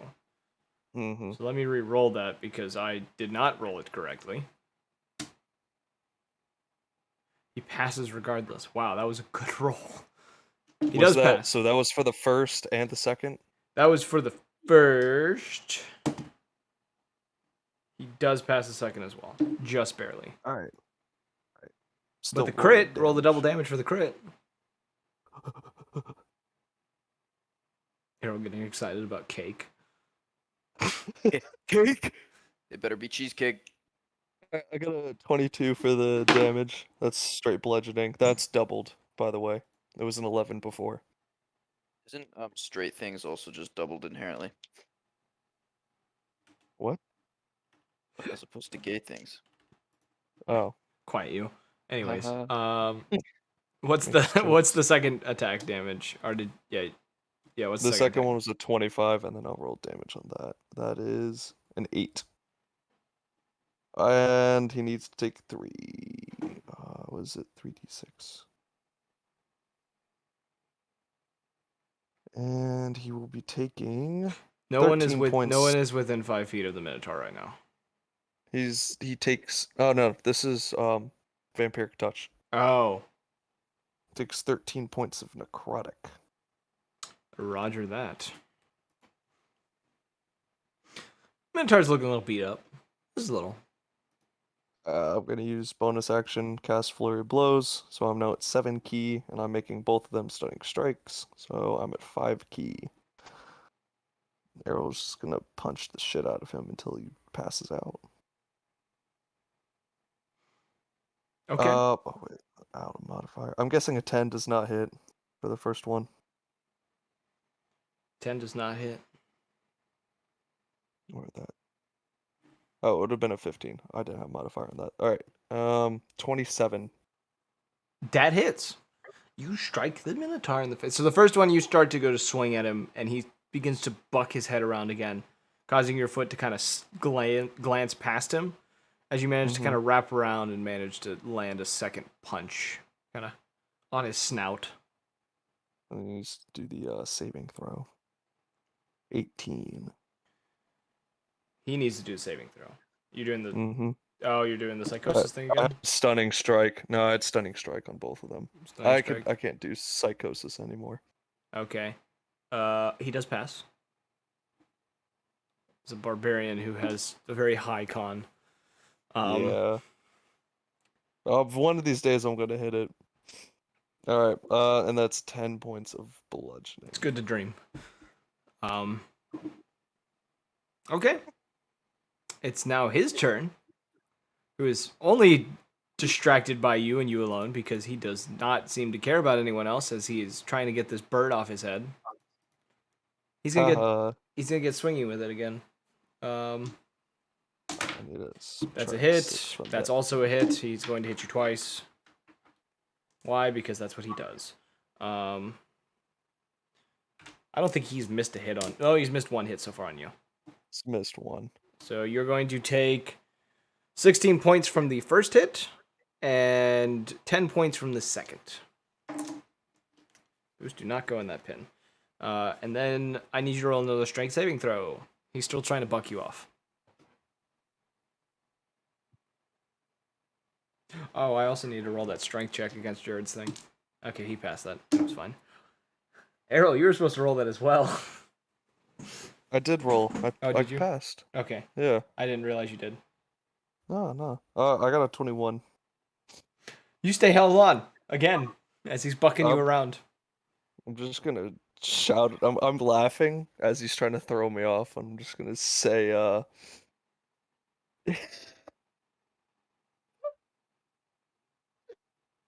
say your wife threw it back, or no, your mom threw it back harder than you. Oh Lord, Errol with his mom jokes. Oh God. Does it? It's like vicious mockery without the spell. Yeah, without any effects, but it does make him angrier. The monk, who is now kind of freaking out because of the laughing has stopped. He got pinned by a creature he did not know was there. And he is going to poke Cal in the chest. As Cal's still a moorbounder. And as he does this, he's just gonna say, "Nice doggy," and poke him. I'm gonna roll a check for Cal real quick as a moorbounder. He's going to fail. The monk is going to roll the demoge. Apparently, he is French.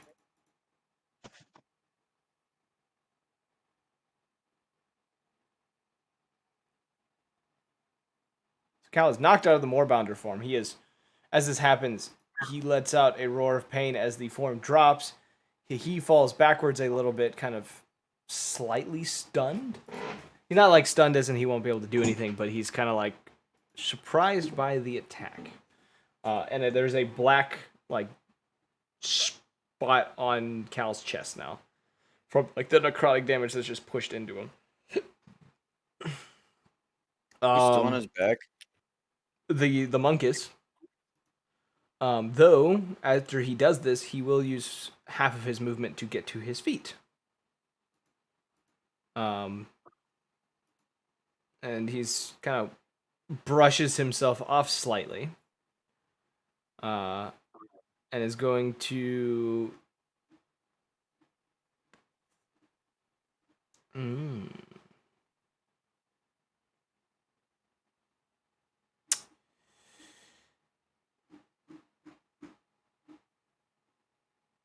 He doesn't have anything he can do. He's not gonna do anything. Leo, it's your turn. As you you and Andraka have fallen off of Cal's back as he unpolymorphed. You're all kind of just in a pile of people that just kind of crouched down in front of this monk.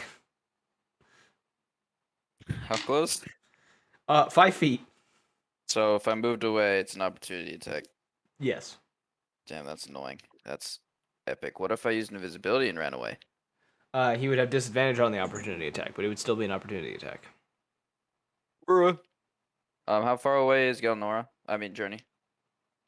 Journey Oh, is right next to him. Right next to you. Oh, so I could just heal her without doing anything, moving anywhere. I mean. Yeah. So how does healing work when someone's unconscious and doing death saves? You just touch them and they get health back. Ah, and so they don't have to do death saves anymore? No. Let's get back up.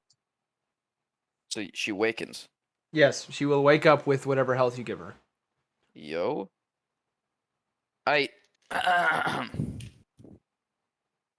Gotta make this good, right? Watch it be a 2.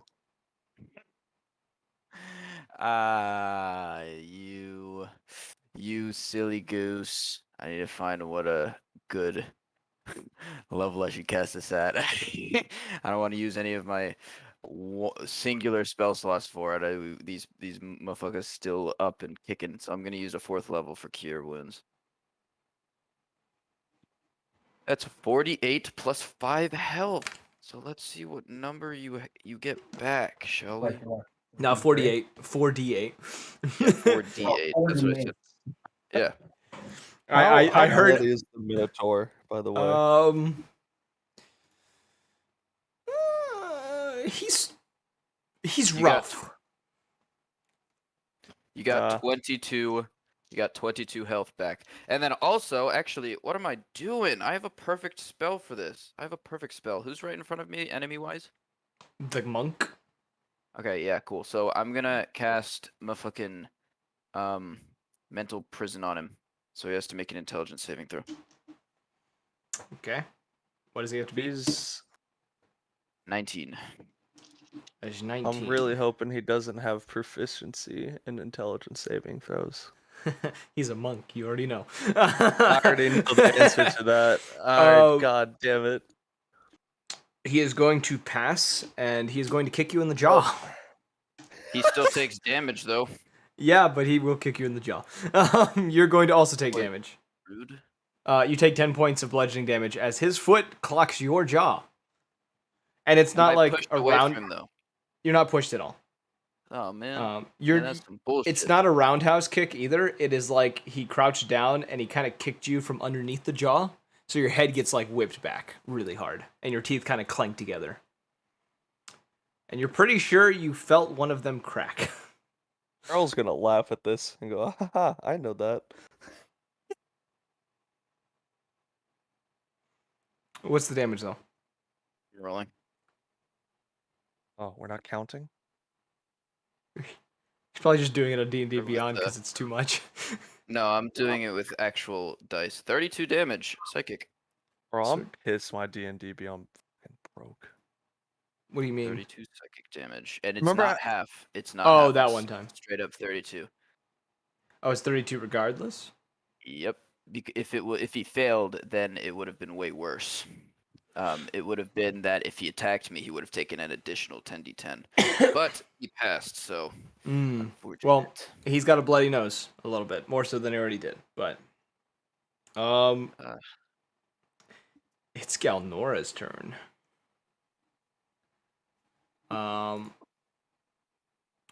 She is pissed still. Even though Journey's back up, she's still pissed.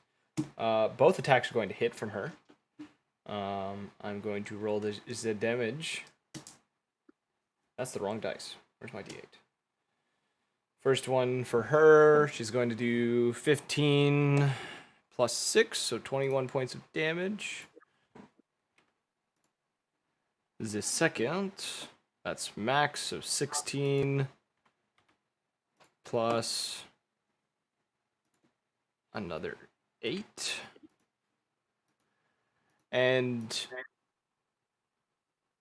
you're going to watch as, with her bonus action, she's going to bite him. I'm going to see if this kills him or not. Fun. So she's going to crit.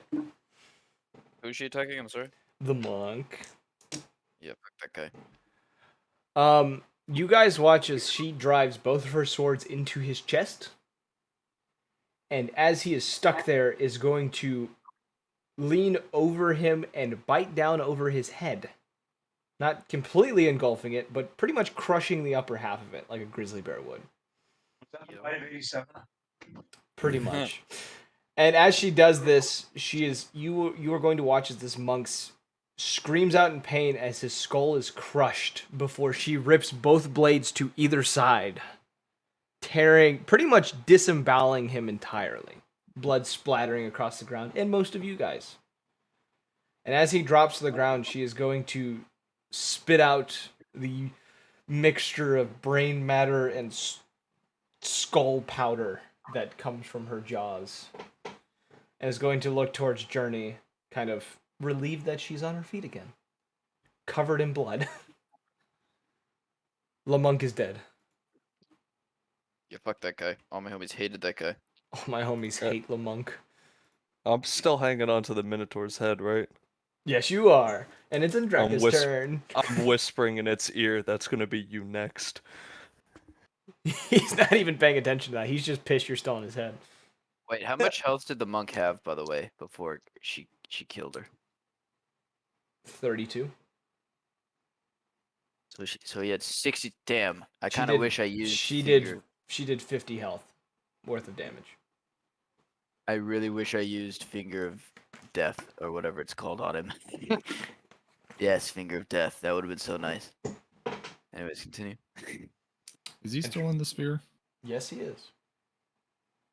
Okay. That's a 19. That is going to miss. Okay. Um.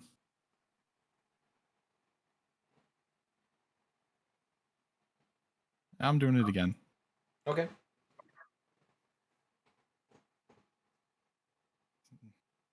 Skip me. Just skip me. Skip me. Skip you. Okay. Journey.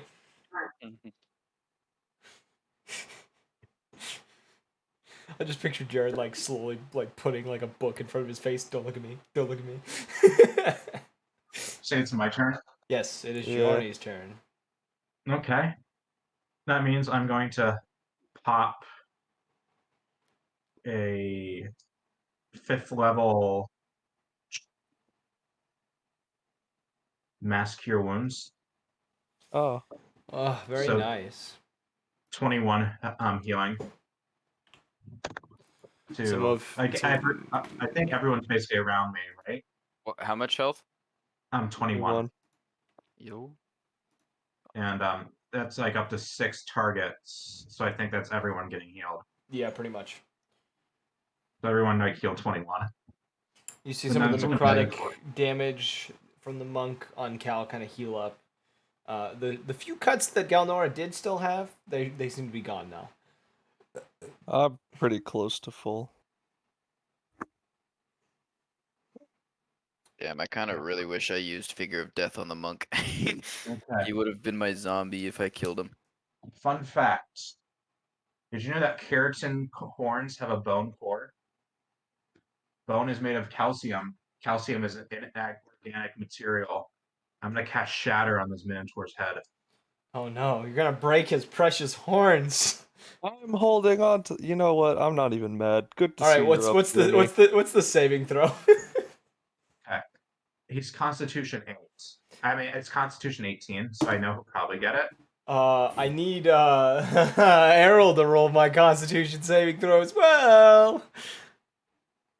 Bro, of course this is the one I lose. God damn it. That's roll, 11. Roll the damage.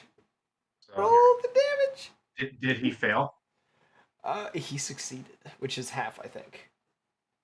But Okay, his so I'm going horns, up. I'm gonna roll for his horns too. Okay. The fuck would his horns? So 39. Jesus 39 Christ, all that 39 healing points of damage. gone. Alright, Um. I fall off, I'm assuming. His horns shatter. You fall off his horns, because they're his Errol's- horns shatter. Errol's just gonna shout, you guys could just sit back. I got this. That hurt. You're shouting because More- you can't hear anything. Yeah. Just, you did more damage than I think of this bonehead. Oh wait, lack of bone now. You're holding on to like a broken horn. Like you fell to the ground, you hit the ground, you're like, ow. And you look in your hand, you're like, wait a minute, I'm still holding on to it. I got a trophy. Or at least pieces of it. It's like cracked up and like not very together in your hand, but it's somewhat there. I'm just Oh, gonna look Wrapped up it to at your bone helmet. I'm just gonna look up at him and go, I'm gonna crush this up and snort it later. All right. Now Cal's turn.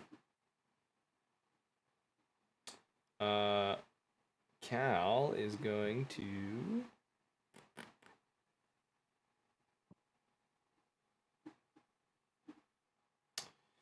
Cal's gonna pull out his crossbow. And he's gonna fire a shot. Actually, he'll fire 2. The first is going to miss. The second one is a crit. I'm rolling crits for random characters tonight. Okay. Cal is going to do 8 points of piercing damage as he's going to fire this crossbow bolt into the ass of this Minotaur.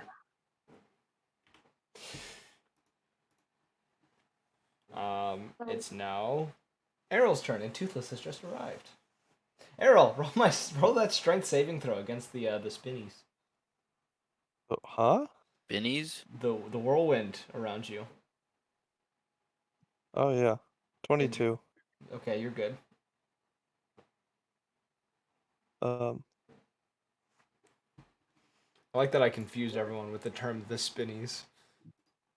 um, just what? I'm on his ground level. How tall is this man? Like 8 feet. All right, so I'm at his kneecaps.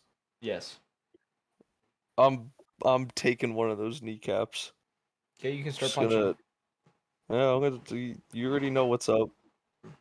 Stunning strike. Yep.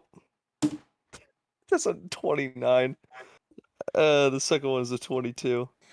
They both hit. You were doing stunning strike on just the first one or both? Yeah, just the first one. That was He it. passes. He does pass.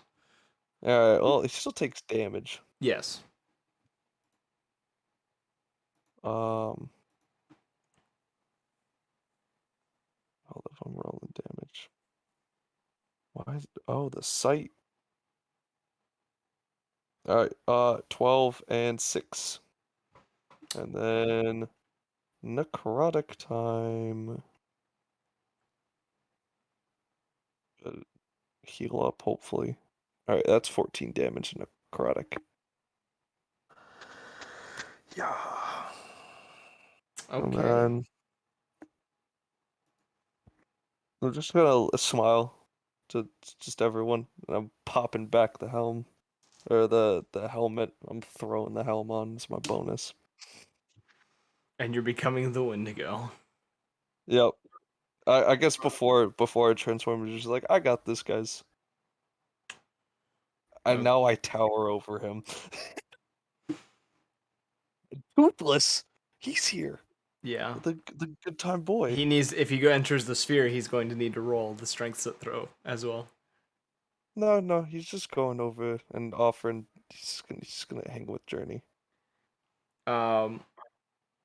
Minotaur is going to pass his check, and he's going to look towards you.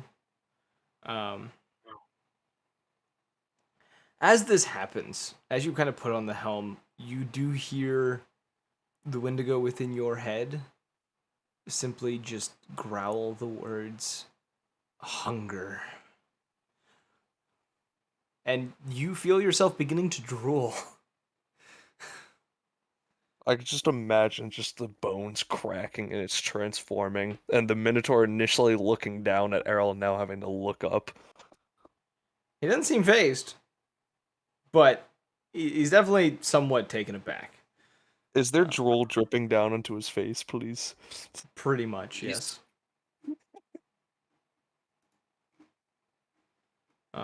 He is going to...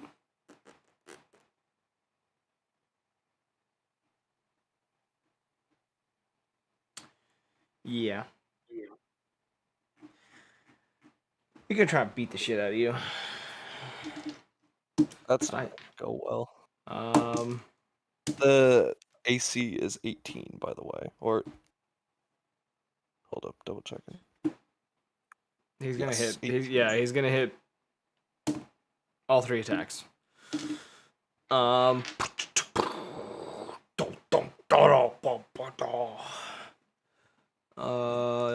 First to attack is going to do 17 points of damage. Second attack is going to do 16 points of damage, and the third is going to do 11 points of slashing damage. You just rattled numbers off. 17, 16, 11. Alright. And that is the end of his turn. Hey, cool. Leo. Yo. It's your turn. So I'm gonna point to the Minotaur and say, so he got this, right? Looking at everyone else. Errol's just gonna nod. I'm gonna loot the monk. Okay. No. Roll me an That's fine. investigation check. Did I accidentally close the monk's character sheet? Whoops. I got a 16. A 16. On the monk, you find that he really didn't have anything on him. God damn it. You do find a pouch of 20 gold coins though. Oh my goodness, 20 gold. That's crazy. He's like, "Oh my god, I found money." Money. I could buy beer with this later. So white I'm kids. saving money. And Draka. You gonna let him? Well, you have the storm spear around him. Wait, actually, hold on. Oh wait, never mind. Do you want to keep the spear there? Sphere there, then Draka? Yeah. You gonna do anything? No. Okay, Journey. Yeah. You gonna do anything, or Time? you letting the Wendigo do his thing? I'll just put up another healing pulse. Okay. You know, it helped when I hurt. So I'll just put a 6th level mass cure wounds out there to kind of help heal um heal Errol. Okay. So It's gonna overheal. Errol will heal Wendigo. 29. And I will heal 29. Cal is at full health now. I'm at How full does- health now. How does overhealing work? It doesn't. You don't get overheal unless specified otherwise. Alright, gotcha. Okay. Is everyone all healed up now? Yes. Yeah. Cal is going to simply kind of take a step back, kind of put away his crossbow, and he's kind of gonna pet Toothless, who's just kind of taking it.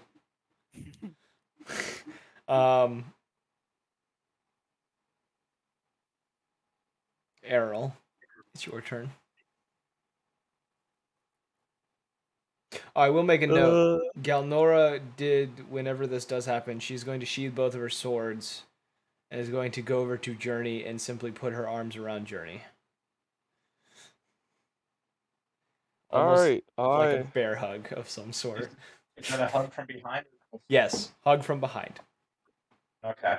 If it was from the front, she would have put her back. Instead, she'll, kind of like affectionately reach up and I hold her. Hold her, She's like kind of- placing her chin like on your head, like because she does tower over you. Yeah. Jaren will kind of like affectionately hold her kind of like arms. gonna do 2 slashes. First one is a 23. That hits. Second one is a 25. That hits. And then I'm gonna do a bite. But I'll roll the damage for the slashes first, because it's different damage shit. Alright, 2d8 plus 10. Alright, that's 18 and 15 points of slashing damage. 18, 15. Okay. And then the halberd's a two-handed weapon, right? Technically it is, yes, but he's single-handedly swinging it right now. I am biting the arm he is swinging it with and attempting to crush it with the bite. That's gonna do. Does a 29 hit? 29 does hit. Does he have to roll a check That against is- this? There's no crushing. I'm just Okay. I'm leaving that up to you on damage. I'm what rolling a happens. thing, so yeah. All right. All right. It does 2d10 plus 10. That is 22 points of damage. You ever bitten into like a large piece of like dried meat, and your teeth just don't get anywhere? That's what you did with this dude's arm. There is so much muscle mass. It is like biting onto a piece of wood. Even with the Wendigo's teeth. Fair enough. He is angry, and his rage is seeming to grow. Let's see, first hit strikes, second hit strikes, third hit also strikes. So you're going to take, so the first strike, you're going to take, as he begins to swing wildly, 17 points of damage. Striking you across the chest. Second strike is going to do 13 points of damage. And the third strike, and he hasn't landed a crit yet, so this is something he gets to do. You take 20, 29. The Wendigo's wearing the armor, by the way. You take 42 points of slashing damage as he slams the halberd into your shoulder and actually rips out a fairly large chunk. Oof. Does that push me off of his arm?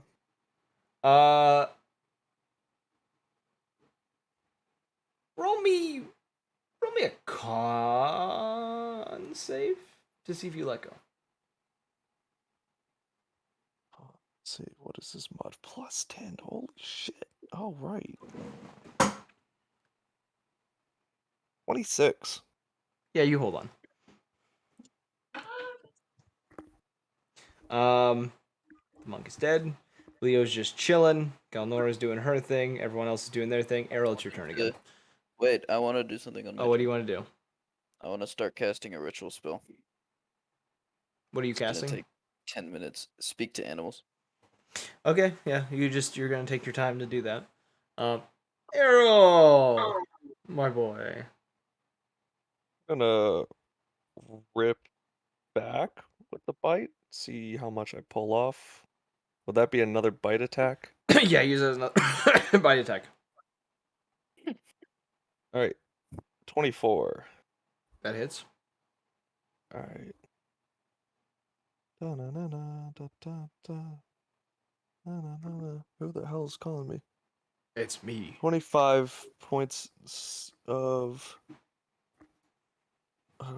Sorry, We I got all- distracted. Are we all just enjoying the show in front of us, by the way? Yes. 25 points of piercing. Epic.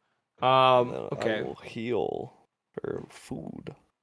You rip out a portion of his arm. Is it So it's the a portion of damage you do that you get back? It's recovering hunger. Consuming flesh by using a bite attack gives the Wendigo 1d10, so I'm rolling that right Okay, now. so it's I got okay. It's a 8 set points roll. back. Yeah, you. It's not necessarily that Errol wants to do this. It's just a natural instinct being in this form that you just start devouring flesh. Yep. You take a pretty good sliver off of this dude's arm. There's still quite a bit, but there's a good chunk missing. I'm just doing 2 more bite attacks, one on the arm and then one on the midsection. Okay. Yeehaw. 20. Unnatural. Okay, that misses. 23. He pretty much clocks your jaw with the shield, and like makes your teeth clang together. And you hear the Wendigo within your head almost shriek in anger. The 23, I'm guessing that misses. 23 hits. Oh. Alright, rolling damage. That's 21 points of piercing. And then I heal. So I'm just biting at him. Okay. Alright. All right, Matthew McConaughey, calm down. Let me do my thing. How's your health doing, Earl? But 164. Okay. So it has, I guess the like part, the helmet isn't fully fitting on the Wendigo's head. but the rest of it just has like the black scale mail.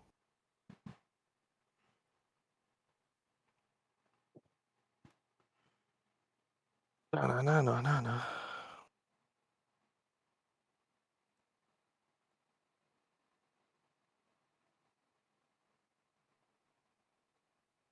Hello? Yes. That's the end of my turn. Oh, I'm sorry. I thought you still had more to go. It's his turn No, again. that was I had the 3 attacks. I can't really do anything with the bonus action. He's gonna make his 3 attacks. Oh my fucking god, dude! These dice are fucking absurd. All right. Anyways, Why I gotta keep on throwing healing on Errol. first attack, he's gonna do 14 points of damage. Second attack, he's going to do 10.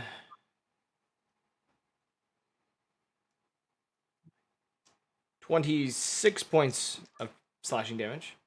And the third attack is going to 10. do Oh. 9 points of 14, slashing damage. 26. 9. Alright. And that is the end of his turn. I'm just chuckling in his face. That weird demonic chuckle. Or cackle. It's more of a cackle, isn't it? Yeah. Would I be able to take a turn? Yes. Okay. I'll cast let's see. Bonus action. Let's just cast. There we go. Does a 28 hit him? 20 does hit the Minotaur tar. I got And understood I that can read- reference. Okay. So it does 15 damage. Come in my spiritual weapon, which is a hammer and chisel. Just drives the chisel into his spine.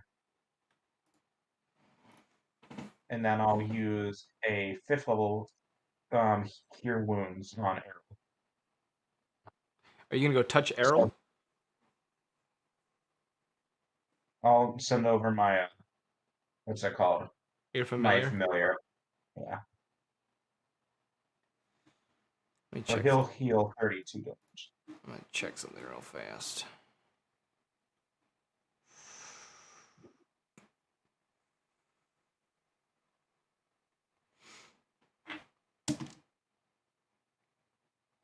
Your familiar is hit with a halberd after he heals Errol. And Every single at some point. vanishes. It did its duty. Errol's healed, but your familiar is now gone. You're gonna have to recast Find Familiar in order to get him back. Fine with me. Um, It's callous, but I'll do it probably before I go to sleep tonight because I have spell slot available for it. okay. What did you heal Errol for? 32. 32. Okay. Do I have the Raging Spirit? Is that a legendary thing? No. That is the when they hit with a melee attack, they take 1d8 of fire damage. Technically, you do. I haven't been rolling that, but whatever. But you've been forgetting about it that whole time. Yeah, I didn't even know if I had it or not. Alright. It's a natural feature. Uh, We'll keep that in mind is this it- next round, though. It's your turn. I'm just gonna keep. I'll do 2 claw attacks. Da-na-na-na. This is taking a lot longer than I thought. 21 Beefcake, bro. and a 25. Those both hit. He's thick. He's not even wearing armor. Yeah, he's just naturally chunky. Alright, 18 slashing, 16 slashing, and I'm biting into the arm already damaged. Okay. That's a crit. Okay. That does 24 points of piercing. Da-na-na-na, da-na-na-na, da-na-na-na. All right. He's bleeding decently Oh, heavily wait. now. 20. Double the 24. My bad. Oh, I'm sorry. 24 was just the straight damage. Okay. He's gonna roll against you now. Oh, good. What is Damn. he- I healed 1 point from eating. You didn't get much. You got a little bit, but it wasn't much. And with You the take. it was just Let's like he see, nibbled him. 13 points from the first, 9 from the second, and 11 from the third. 13, 9, 11.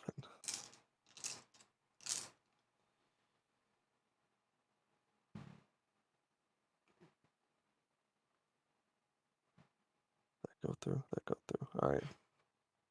And he takes for each attack. You know what I haven't been adding? The fucking barbarian fucking damage add-on, which is a +4 for each hit, but whatever. What's showing? He's gonna take 3, 4, and 7 points of fire damage.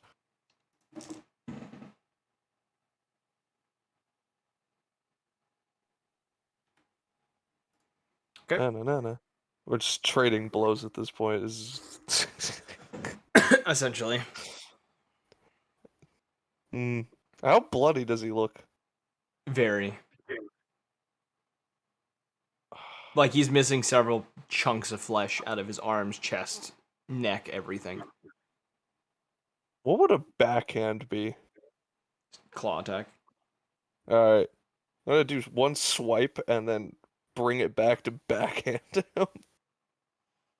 Okay. That's 26 and 23. Those hit? And then I'll do another claw for 20.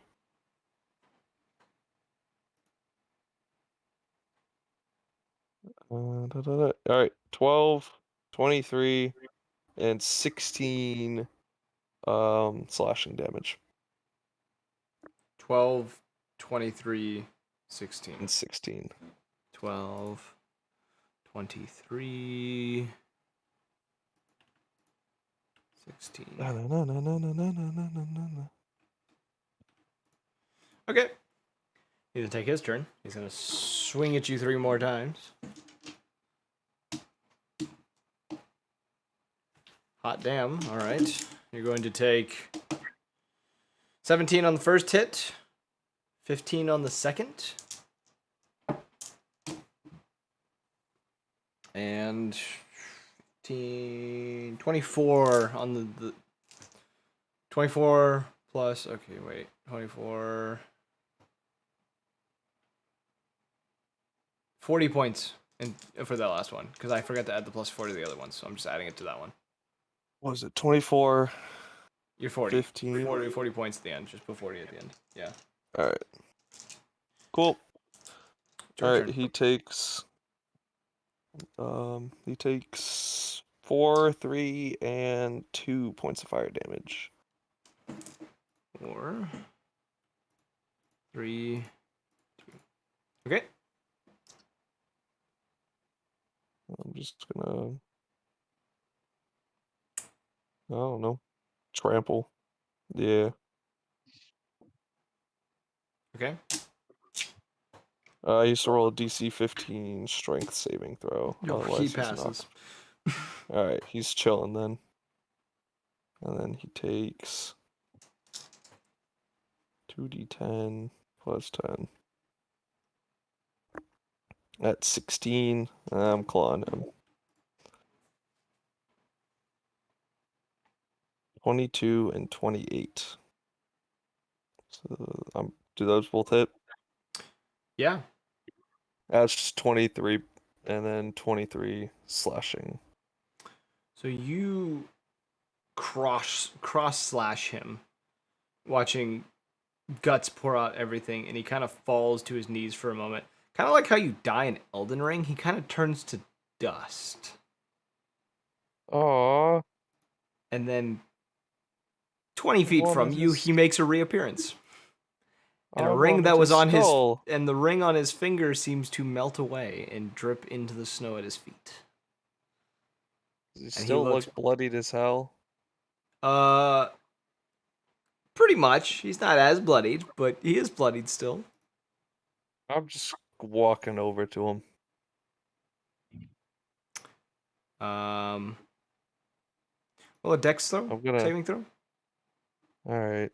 I it's was Dex. gonna say, is it Dex? Yeah, dex. All right, Dex plus 8.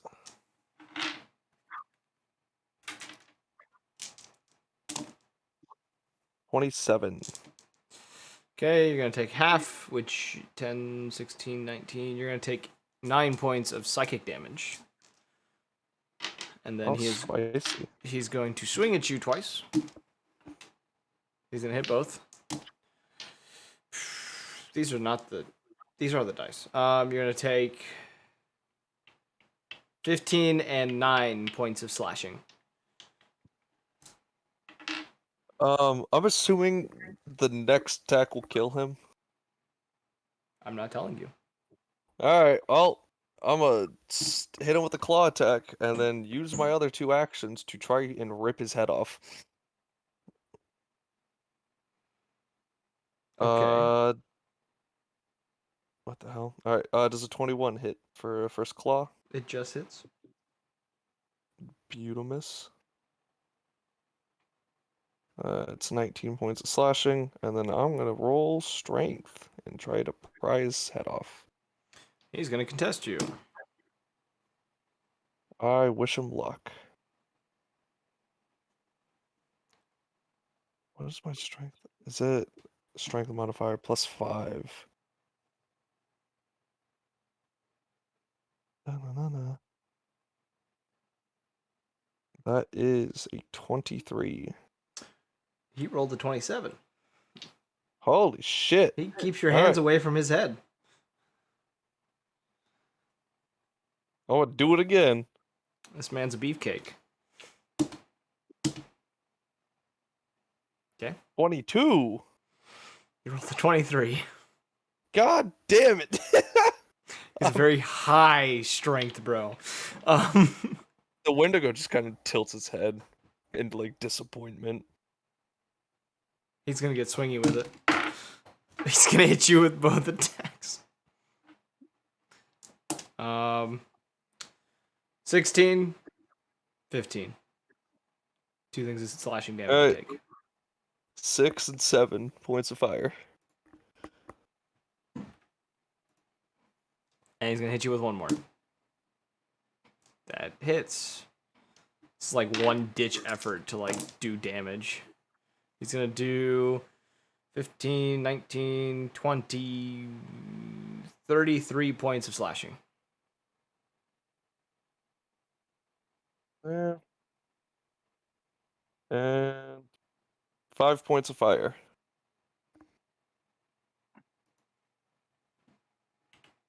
Okay.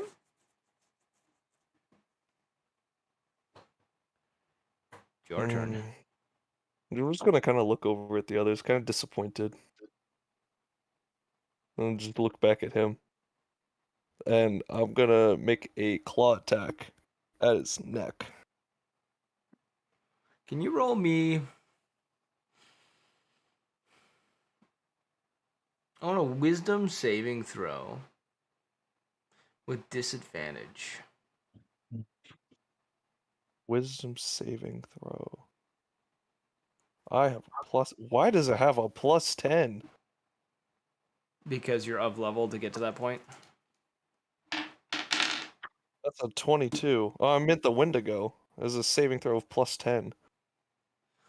Oh, because the Wendigo does his thing, you know. You're actually gonna make a bite attack. Aw, I wanted the skull. Okay. Alright, well, we're doing the bite then, I guess. That's so much. That's 26 points of damage. That's so much damage. The rest of the party is gonna watch you devour this man. Not whole by any means, but you rip him to shreds in a matter of moments until there is nothing left but blood. It's a minotaur. Is there a skull at least? There are no bones. You left nothing to waste. Aw. Can I speak to the Wendigo? You can. I wanted his head.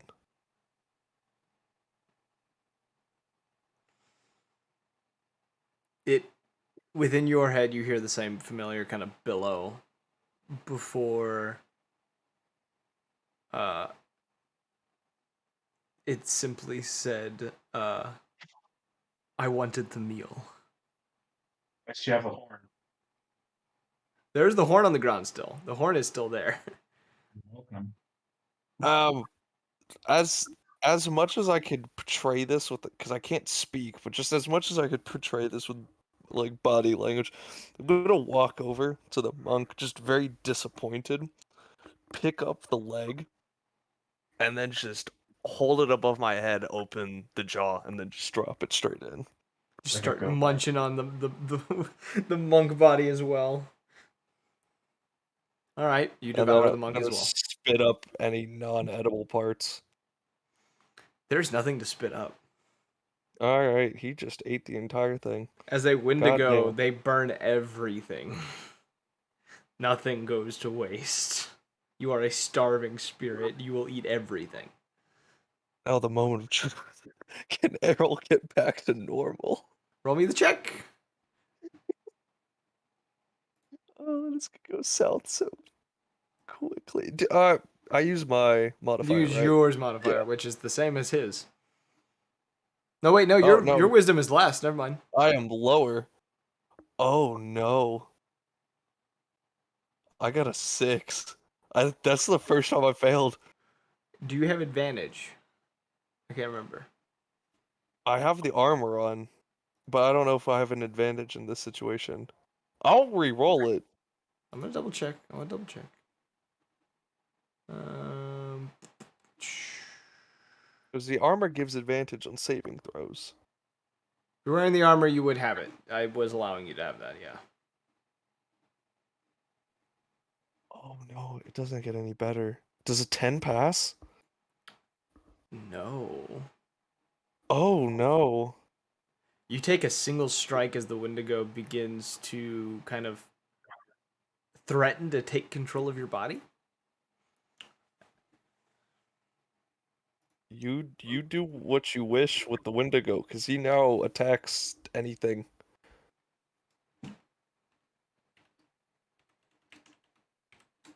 I'm making a note on your character sheet of 1 of 3 strikes.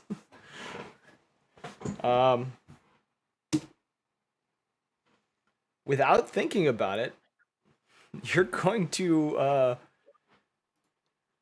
you bite at Cal, who, in the moment of realizing this is happening, is going to cast a shield and prevent your jaws from getting onto him. You can roll another check.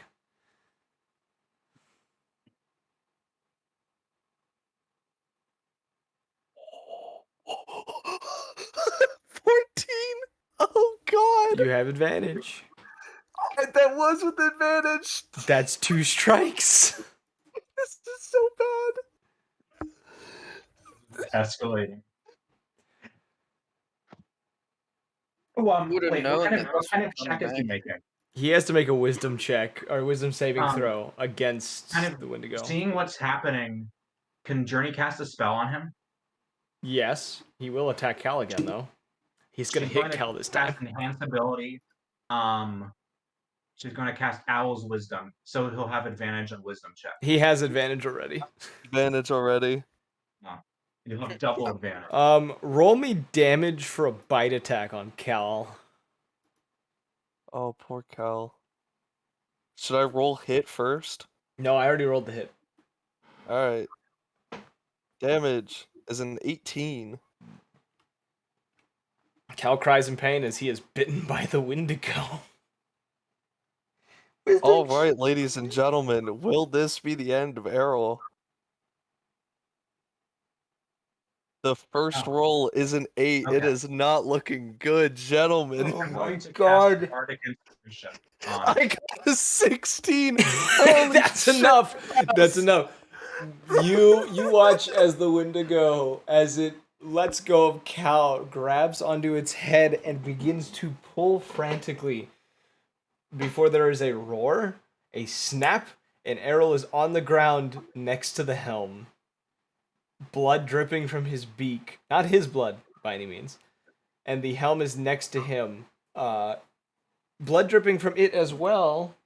And a very faint cackle coming from the helm itself.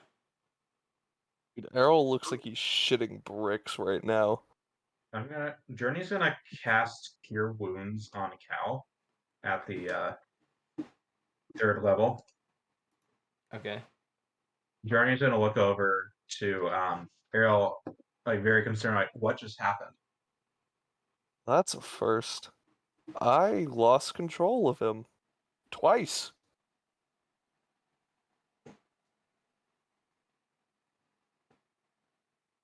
Gonna present any issues in the future. I don't know how my contract stands with this entity, but I have a feeling I can't lose control many more times without losing myself fully.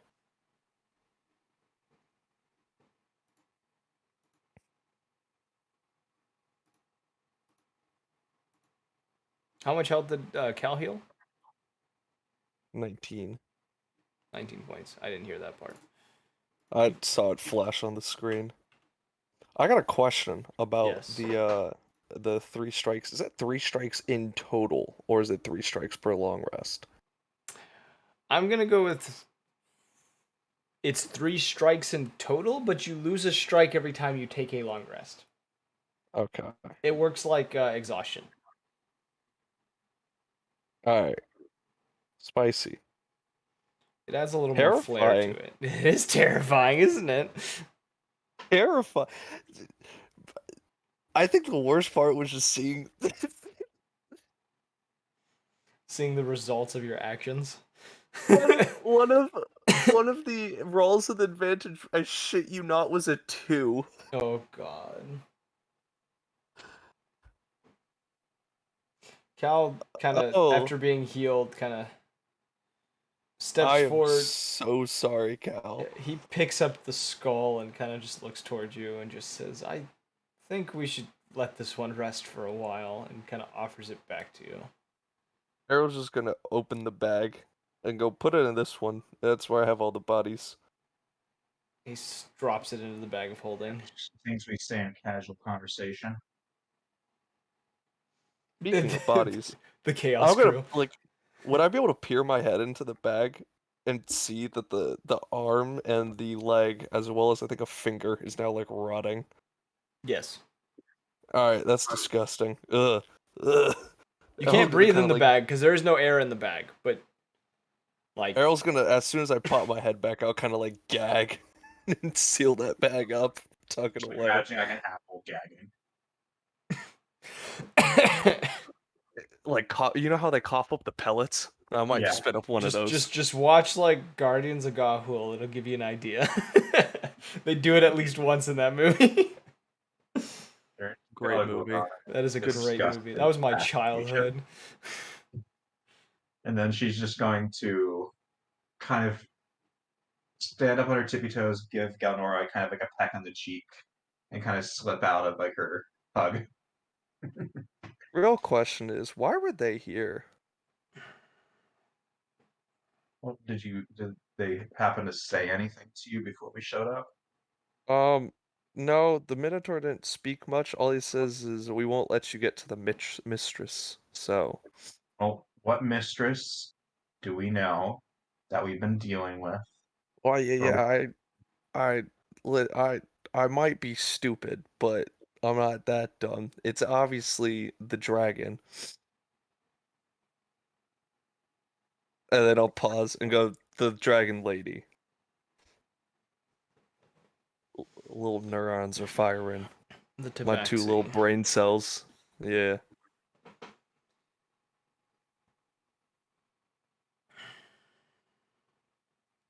Anyways, curious. where's this cake at?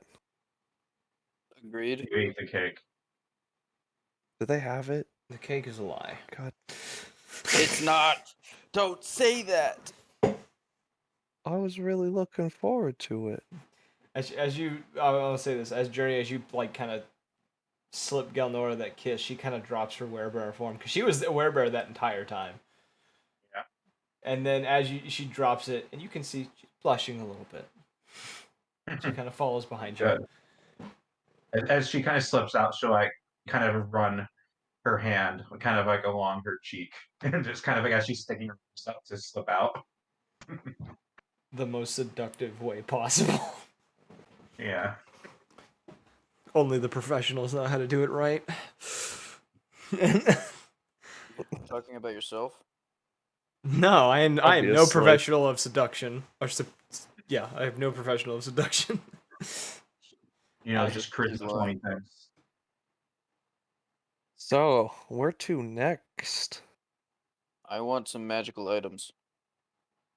Well, they're in my stomach. Next question. When do you need to shit? Never. I'm a monk. Next question. We should probably move on and find a place to rest. I think Have we're I, all probably feeling a little spent after that. DM, have I finished casting Speak to Animals? By this point, you would have, yes. I'll let you have it by this point. Yes. Um, Toothless, what's up? Think we got on the wrong foot. He kind of tilts his head Harold's- sideways a little bit and kind of confused by this sudden change of behavior. Behavior. What does he say? Don't Anything? listen to him, my boy. He speaks only lies. What? I can also now speak to him. What? Really? Yeah. It's a monk thing. What does he sound like? What does Toothless sound like? Man, I really want to scour my soundboard and find a voice. Go right Go ahead. for it. Yeah. I don't remember what these sound like off the top of my head. Do the god one. Oh, yes. So what did you say to Toothless again? I said don't Hey, listen to him, Toothless, my we boy. got off on the wrong foot. That's all I said. And I said don't listen to him, my boy. He speaks only lies. Okay, so Toothless is gonna reply.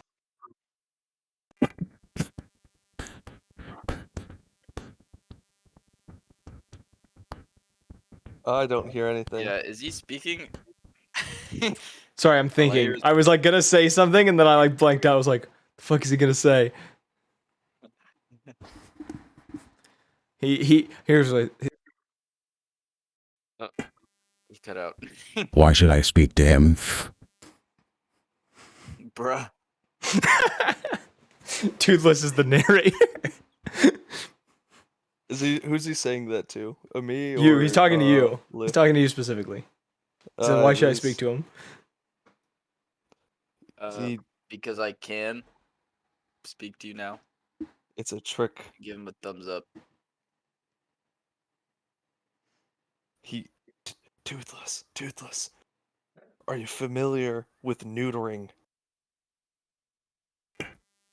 Catering? Toothless, he's trying to take your balls. What? That's a lie. His eyes get really wide, and he looks towards Lee. You can't You have my can- balls.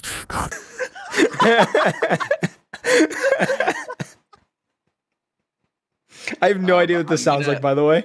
I'm gonna have to come back to this gonna later. say- I'm gonna. Can I roll a deception check against him and say, who? Look at who brought it up, and point to Errol and say, you really think I want your balls? And then I'm gonna Wait, point to is it deception because you do want his balls, or is it persuasion because you're trying to convince him you don't? I think actually more it's persuasion, trying to convince him that Errol does, since he brought it up. Okay. Roll the check, and I'm gonna. Errol, roll Toothless's insight. Oh shit, I need to look at what his insight is. Oh, my boy is dumb. Wait, would it be persuasion or performance? Persuasion. Damn. I got a 13 or 12. Sorry. You lost to a -1. So he's just gonna frown. As much as a dog can frown, we've seen it. He's gonna kind of squint his eyes at you, and just simply. I don't believe you, master would never take my boss.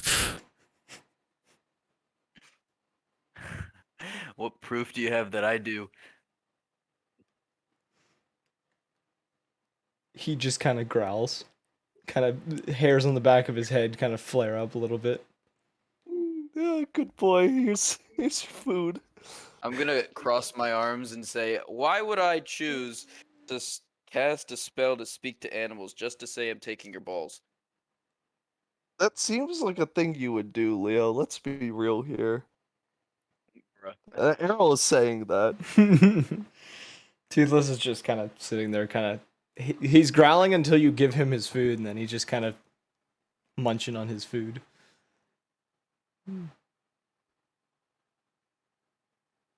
All right. Animals of the forest, hear me. You are in a Heard the- field of snow. Oh, shit, that's right. We There's melted no on that animals snow, around? too. There's not a No. single animal around? Not a No. single one. Nothing. I still want you to say that though. It's I am. 100%. Leo would say that and then go, and Cal would be like, "We're in a field." Oh. What do you mean we're in a field? I wasn't speaking to the wild animals. I was speaking to the tame ones, pointing at Errol. Got Run. him. You have 5 seconds. No. 4, 3, Oh Lord, here we 2. go. Are you running? No. All right. I'm punching you in the kneecaps. Hold up. How far away is he? 10 feet. Ah. All right. Give me a second. I need to fucking. Where is it? Where is it? Where is it? Damn. I already used that spell slot. Unfortunate. Your kneecaps are mine. Roll the attack to punch kneecaps. I want to reuse my action while he moves up to dodge. 22. Roll with disadvantage because he's using dodge. 18. I want to use shield as well. What? All right. You waste the spell. Use the spell slot. Not waste the spell slot. Use the did. spell slot. I did. You did. All right. not. Does it hit? No. It doesn't hit? Nope. All right. I punch him again. I want to use dodge. Christ. Your dodge is still active. Your shield is up Ah. now. Roll your attack with disadvantage still. For the second punch. First one was a 28. The second one was a 22. That hits. I am taking that kneecap. Take 11 bludgeoning. I want to heal myself. You hear a crack. Your knee is not feeling good. All right. Toothless, what are your thoughts on the rest of the party? Now that you could understand me and I could understand you. He sits there for a moment, kind of. He's kind of thinking, and he just says, I think they're pretty nice. Let's go. Anyone in particular? he kind of looks towards Journey and Cal,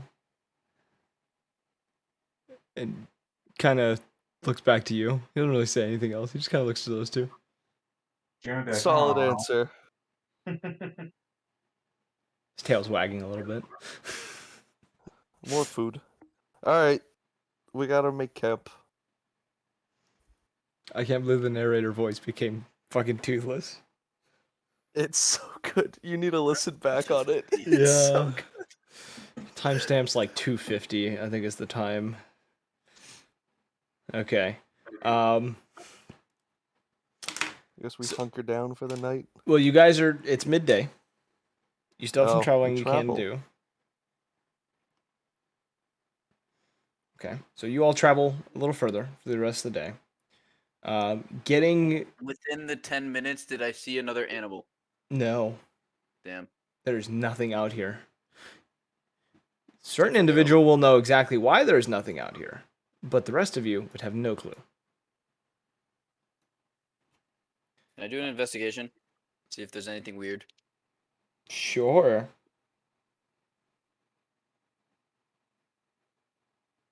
I got an 11. There's a really freaky storm that you're heading towards.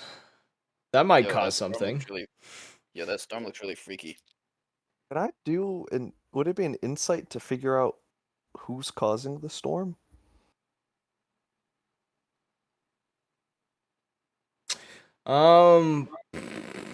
History That'd be an or investigation. religion? No. History or religion? I am proficient in neither. Yo. I got a 13. You don't know.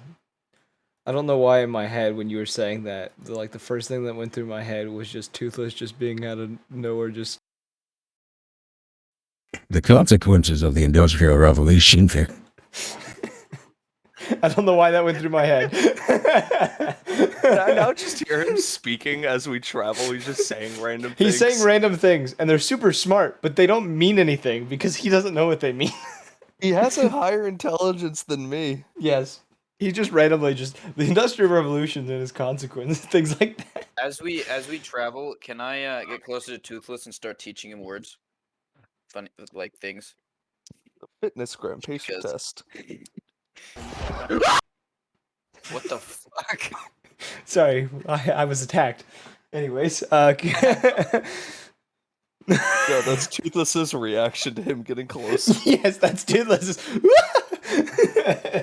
Jumps 10 feet like he's a cat. Anyways, Did I teach him anything funny? Oh, Toothless knows how to speak due to being able to speak something similar to This a man- direwolf. Just say did the DM just say Toothless knows how to speak due to him knowing how to speak? yes. Hell yeah. God. No, so Toothless himself, like the species he is, has their own dialect technically that is an offset of Knoll. It understands giant and common. Yes, but technically these wolves have a dialect within their growls and their speech, and that is what you're able to understand and talk back to them with. Epic. But can I teach him like things of the world while also them being funny things? Animal Knowledge. handling.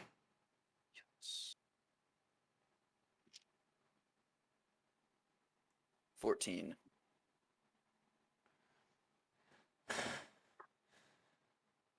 At first, he kind of growls at you, and then just eventually just kind of accepts the fact that you're walking next to him. He doesn't necessarily completely pay attention to you, but he's allowing you to walk beside him. I'll allow it. I'll be filling him in on what we're walking into now that we could talk. All But right.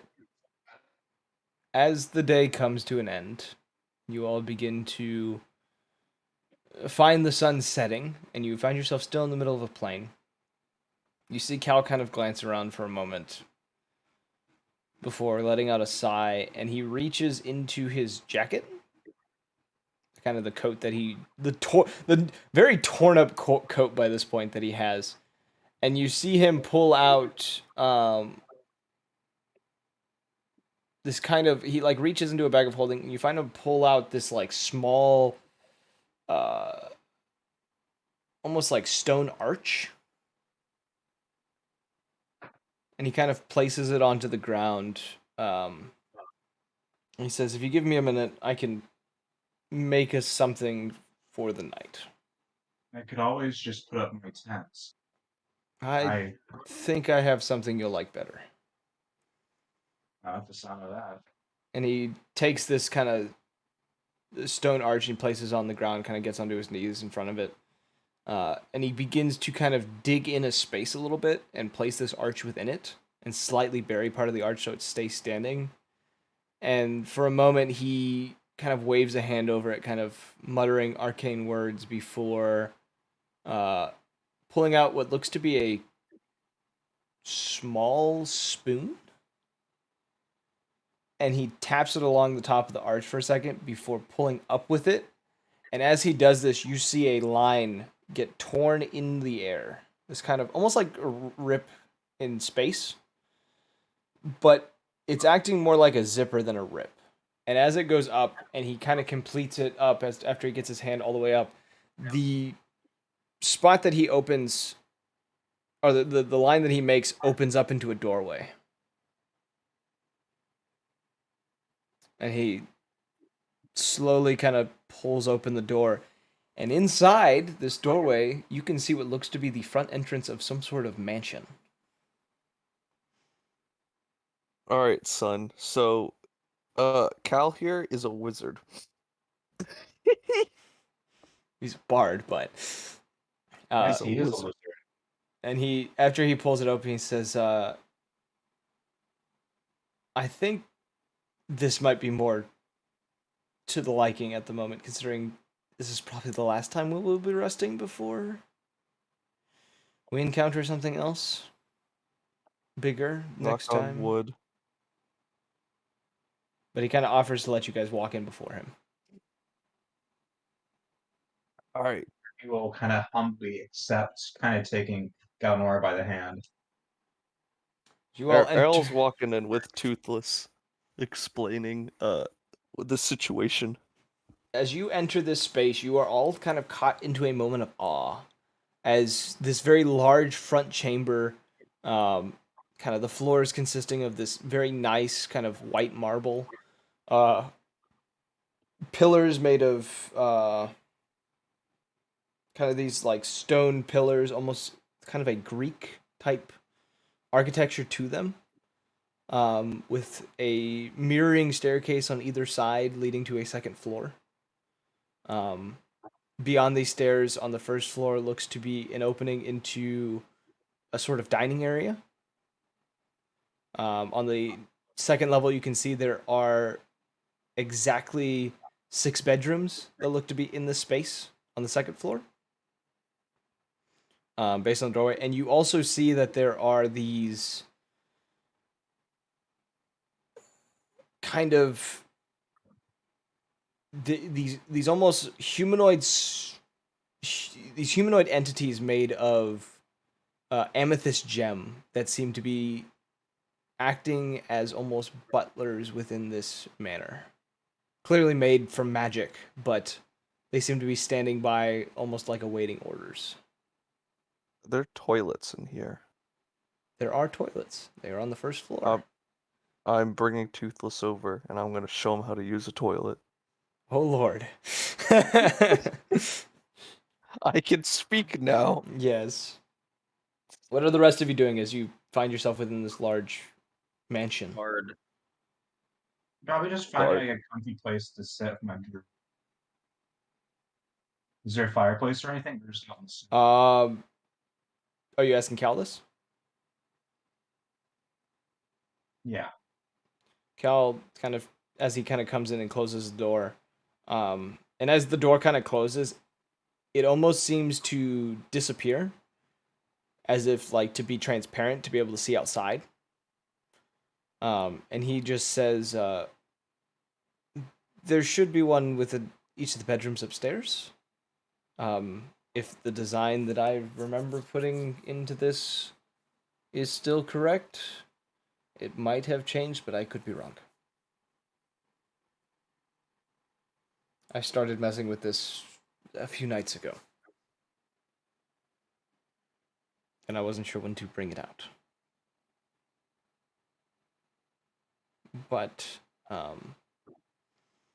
if you give me an hour, there'll be food ready soon." And he kind of makes his way towards kind of the dining area that's underneath the kind of platform leading to the second floor. Well, this is very cool. And he pauses for a moment. He says, "Andraka," he says, "if you and he kind of points up. He like stops at like the bottom of the staircase or whatever, and kind of points up towards one of the doorways. He says, "That doorway leads to a tower that you'll be able to simulate sleeping on a roof with, if you would like to stay within here." I'm just gonna turn around and try to go back out. You can go back out. The door reappears when you get to it. Hey, I just leave. He kind of For sighs. a lizard guy, he sure does like the cold. It seems to be that way. He turns back and goes into the dining area. I had to make any rolls to potty train Toothless. Animal handling. Do I high have it- DC. Oh, okay.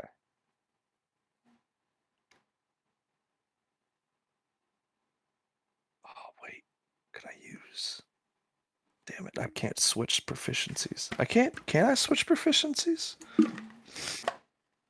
With the... I think it requires a rest. Yeah, I think it does. Which Alright, proficiencies? archetype. His rogue archetype allows him 21. to do it. 21. Toothless is a little confused, but he kinda understands. Errol demonstrates as well. Like, the whole training process is like Errol's showing him how, and he's like, alright, you try. No, It takes you like 3 hours to get this like figured out. Like he messes it up multiple times.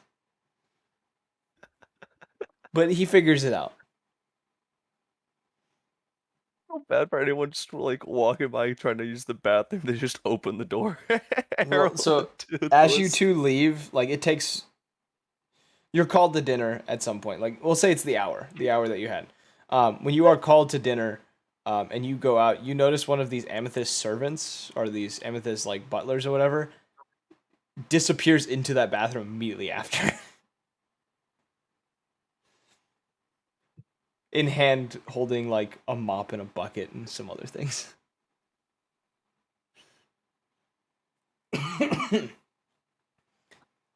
But you all go into this kind of dining area and you find what is essentially a feast sitting before you. And you see Cal standing kind of at the head of this table, kind of. I wouldn't say he's nervous, but he's almost like unsure if this kind of creation he's made is to the liking of all of you.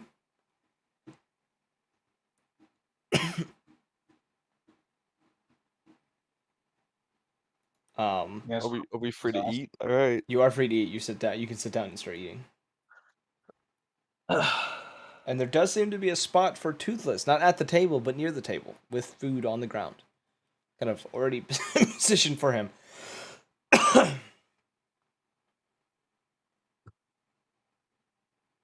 Mm, I'm guessing what the food's good. Is It it? is very good food. Probably some of the Alright. best you've ever had. He kind of sits there and watches you guys for a little bit, trying to like gauge what your liking is to what he's done. Errol's rubbing his tummy. And he's like speaking with mouthfuls to Toothless, going like, "Damn, this food's really good, right?" Shit, I don't know what Toothless should say. Give me a second.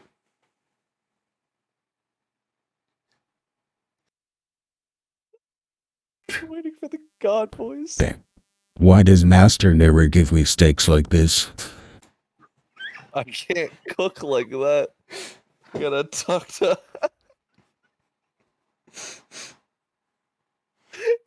I gotta talk to Uncle Cal.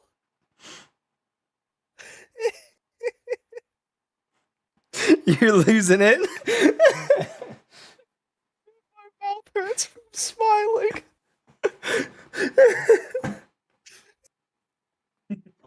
This food's delicious, Cal. Thank you. He kind of gives a nod and he says, I was a little unsure if this was correct. on Did you even pull this off? a spell I learned a bit ago and had been slowly acquiring the resources for. I've been doing a slight bit of reading here and there, but Are you gonna join us? he's still sitting. He's like at the head of the table. He just barely touched his food. But now that he's kind of getting this like conversation, you see he's starting to like pick up a pace and starting to like actually make a dent in his food while he's talking. And you do see Toothless after he finishes kind of go over to Cal and kind of like jump up a little bit and kind of lick Cal in the face. Do Cal I need to translate? all you hear from Toothless is Thank you, Uncle Cal. all you get. That's all he says as he's kind of just panting, and Cal kind of pats him on the head and kind of pushes him away a little bit. Toothless kind of just sits down.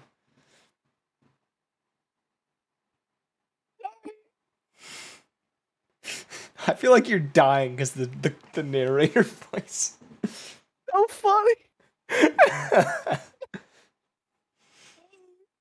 um, I was gonna translate. Just go. He says, "Thank you, Uncle Cal." Cal chuckles a little bit and he turns to Toothless and he just says, "You're very welcome." He pats Toothless on the head, who very excitingly licks him in the face again, his tail kind of wagging before he kind of. I guess the only thing I can describe it as like it's not quite a prance, but kind of like something similar to a prance kind of comes back over to you, Errol, and kind of lays down behind you. It's kind of like how huskies walk. Yeah, they're very excited husky walks. But you all finish dinner, enjoying yourselves. I don't know if there's any RP you're wanting to do before you're retired to bed. Bard. This is Errol, or this is Toothless. Yeah, that's it. Happy boy. What about Um, you're good, Crook. You're good, champ. So if there's an RP, Cal retires for the night in one of the hallways, opposite of the one that he had offered to Andraka. Is anyone following him when he goes up? Journey wouldn't. She's kind of hanging out. So you would kind of get a glance into his room as he kind of like goes in, and you see this kind of very fine, like wood floor space, a very large kind of like master suite bed, like with the full like frame around it, the curtains, like this is like royalty type room. And you can see also within the room there seems to be a collection of along the wall various instruments, as well as a shelf full of books and hand-drawn pictures. You don't quite get a full glance at it though, as like the door kind of closes behind him as he kind of goes in, but you do get a glimpse of like what his room looks like. Tyler, I'm gonna do something, but Yes. I want it to be a mystery to everyone else, so I'm gonna send you it on the side. Okay.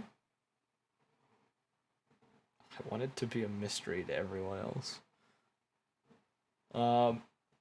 What do the rest of you want to do? Is you got each of the bed chambers you have noticed too. They do have nameplates on them. You guys are just gonna see Errol walk off towards the bathroom and close the door. Are you taking Toothless with you? I have to ask. Yes, he's Okay. enjoying this. So the two of you go in there. They're gonna do their thing. What are those? So Journey and Leo, and Galnora, who's pretty much clinging on to Journey.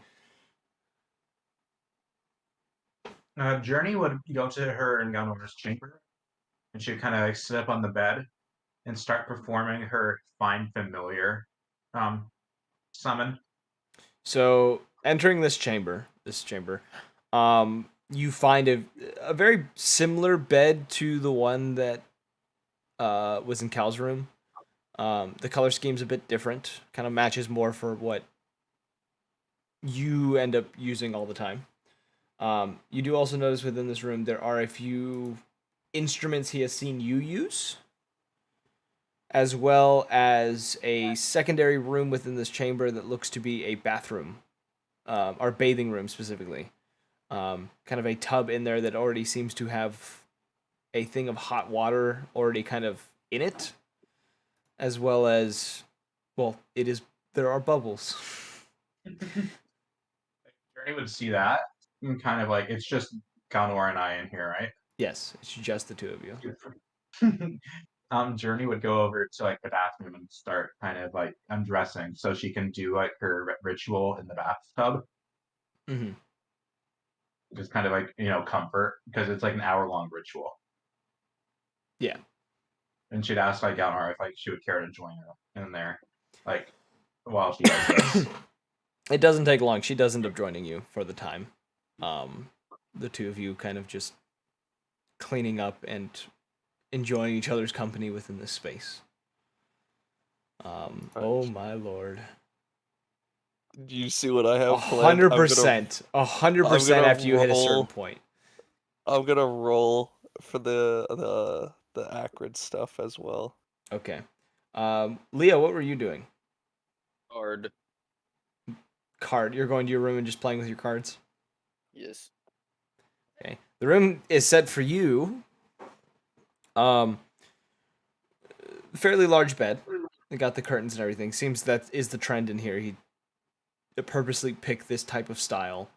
And you do see kind of within this space, there are one or two kind of, you play the lyre, right? That's the one you specifically play?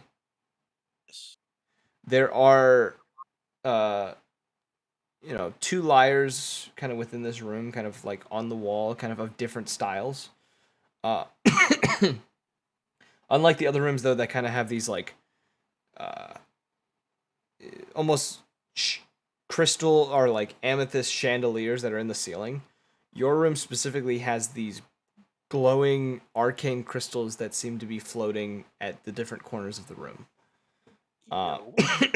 Within the room as well, there does seem to be a gambler's table of some sort with cards and other things on it. Cards, dice, other things. There is also a bathing space as well within this room, with a bath already set up in there. It's not bubbles, but it is a bath. Any bath bombs? Not that I'd use it, of course. There could be bath bombs in there.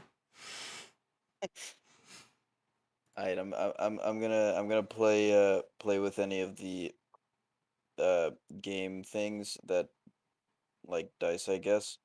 Can I use the dice to try to get proficiency as well, or is it only cards? It works. I'm gonna let you roll because there's plenty of stuff here to play with. But Roll I me was like gonna ask if 3 I could do checks. it in the bath. You could do the cards in the bath. Yeah. I put some bath bomb in there, and then I'm gonna get in the nice bath, playing with the cards. And Say there is, 3. I will say, within these bathing chambers as well, there are these robes that specifically match whatever style you guys usually have. Yo. And each of them do have names on these robes. Yo. Cal is treating you all. Clearly. Are there any drinks in here? There are things of various alcohols that you guys have encountered along the journey. But yeah, I'm gonna indulge on that too. All right. So you're clearly having a good night. Yes. Errol, are you sharing any of that with Toothless? Wait, should I roll my sleight Oh, of hand? not the second thing, but the first one. He's just in the room, and with that many vials, I would say that's each vial. Are we saying that's like an ounce per? Oh yeah, he's high as a He's kite. yeah. We are both obliterated. There's a point when you stop paying attention to Toothless and you kind of glance back over in this very hazy space, and he's on his back. And he seems to be, as much as a dog can, laughing. I was just gonna kind of like giggling before taking the acrid, just giggling and just like it's some good shit, right? He just kind of continues to giggle. Like he can't even make words. He is giggling. That is it. And I would say at this point the smoke is just yeah.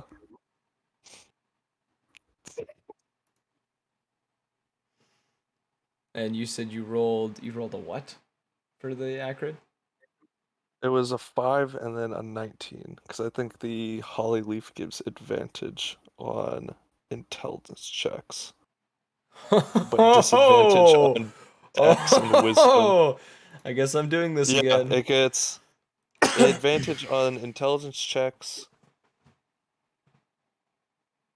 You're When tripping. creature. I'm gonna say your vision, because of what you rolled, is gonna be a lot more extreme because of the holly leaf. So you find Oh, so yourself. everything's just a blur right now. Oh, you are fucked. Oh no. I first have to ask, would anyone have noticed the smoke? Everyone went upstairs. You were the Oh, only one. good. You okay? So in this vision, you have you're having a good time. You Wait, pop. wait. Hold up. Oh shit, this vision. You rolled a Oh, I have to 19. sit You'd up get for this. yes. In this vision, so at first you're sitting in this room, pop the acrid, you're feeling good. You look over to Toothless, and as you do, the room around you almost seems to melt. And there's a moment of like panic for a moment, and then you're like, wait, no, this is just the drugs kicking in. And you kind of close your eyes for a moment, and when you reopen them, you find yourself floating in a dark space for a moment. Kind of almost a feeling of weightlessness before this giant yellow draconic eye opens in front of you. And as you're kind of staring into it and it staring at you, you feel yourself almost hurtling towards it. I'm going to say this is going to be a psychedelic as shit dream or vision. Oh yeah, like there's like So fractals. you are like and falling everything. into the pupil of this eye, colors kind of swirling around you as this happens.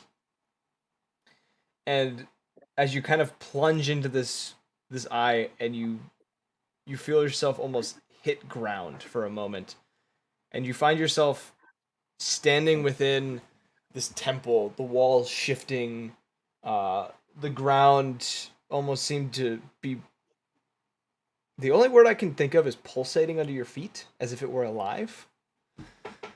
And you can see you and the party in combat with the half dragon tabaxi.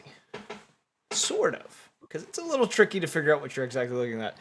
And as this happens, there's a moment that you fling yourself towards this tabaxi, and with a blur, as the one draconic eye seems to flash in your face, you find yourself staring into the eyes of 3 draconic heads. One of gold scales and these bright amber eyes. Another of emerald, with the same kind of with a kind of a dark greenish eyes. Oh And yeah, this is similar to the last one. the face of Glasmere. The white scales and the frosty blue eyes, all staring at you. So you Hearing said this it was emerald? emerald, gold, and white.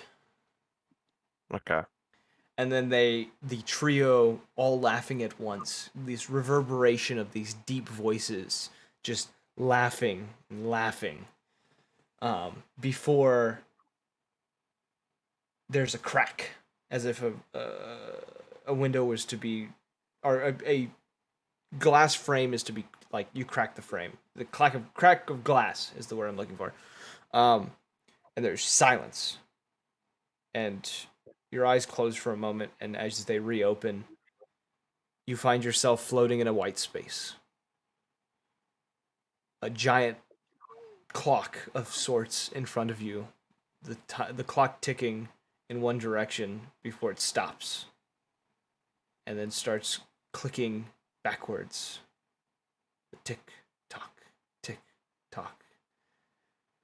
And as this kind of keeps going and you watch this clock kind of reversing itself for a moment, it seems to stutter and shatter. And then you see a singular figure floating behind where this clock was destroyed. Black robe, something clenched in one hand floating there. The eyes kind of open and you just hear a voice that just says, "You're not supposed to see this yet." And you feel yourself get thrown backwards. And the vision ends with you falling into the toilet.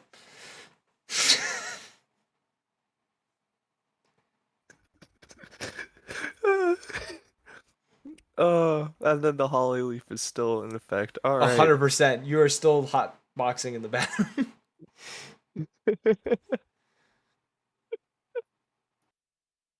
All right. Well, I'm just gonna stay there. That should be you, enough. And you hear from across the room, you hear,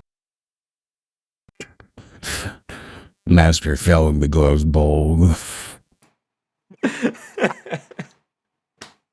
and then you hear Toothless just start cackling from across the room. I assume this is where you end up falling asleep. You don't even go check out your bedroom. It's just knocked right here. I think that's we'll end tonight's session then.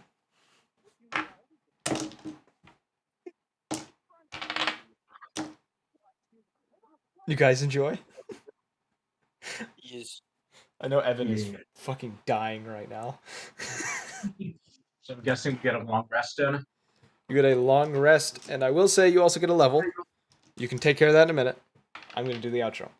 We hope you guys enjoyed. If you did, follow us on Twitch, join the Discord, or follow us on Twitter for updates whenever we go live if you want to catch us in the next one. This campaign is coming to a close soon, and we have another one that just started that Pit of Despair, or the one here playing Andreka, is the DM for, called Memories. And we have another one coming up after this one ends called Corinth. So we have a lot of good stuff coming up. And if you want to listen to previous episodes, go check out the YouTube page. We got nicely curated playlist of every single session we've ever done, whether it's campaigns that have continued or campaigns that have just abruptly ended, most of which have abruptly ended. But we're working on it. And as always, we hope you guys enjoyed, and we hope to see you all in the next one. Peace.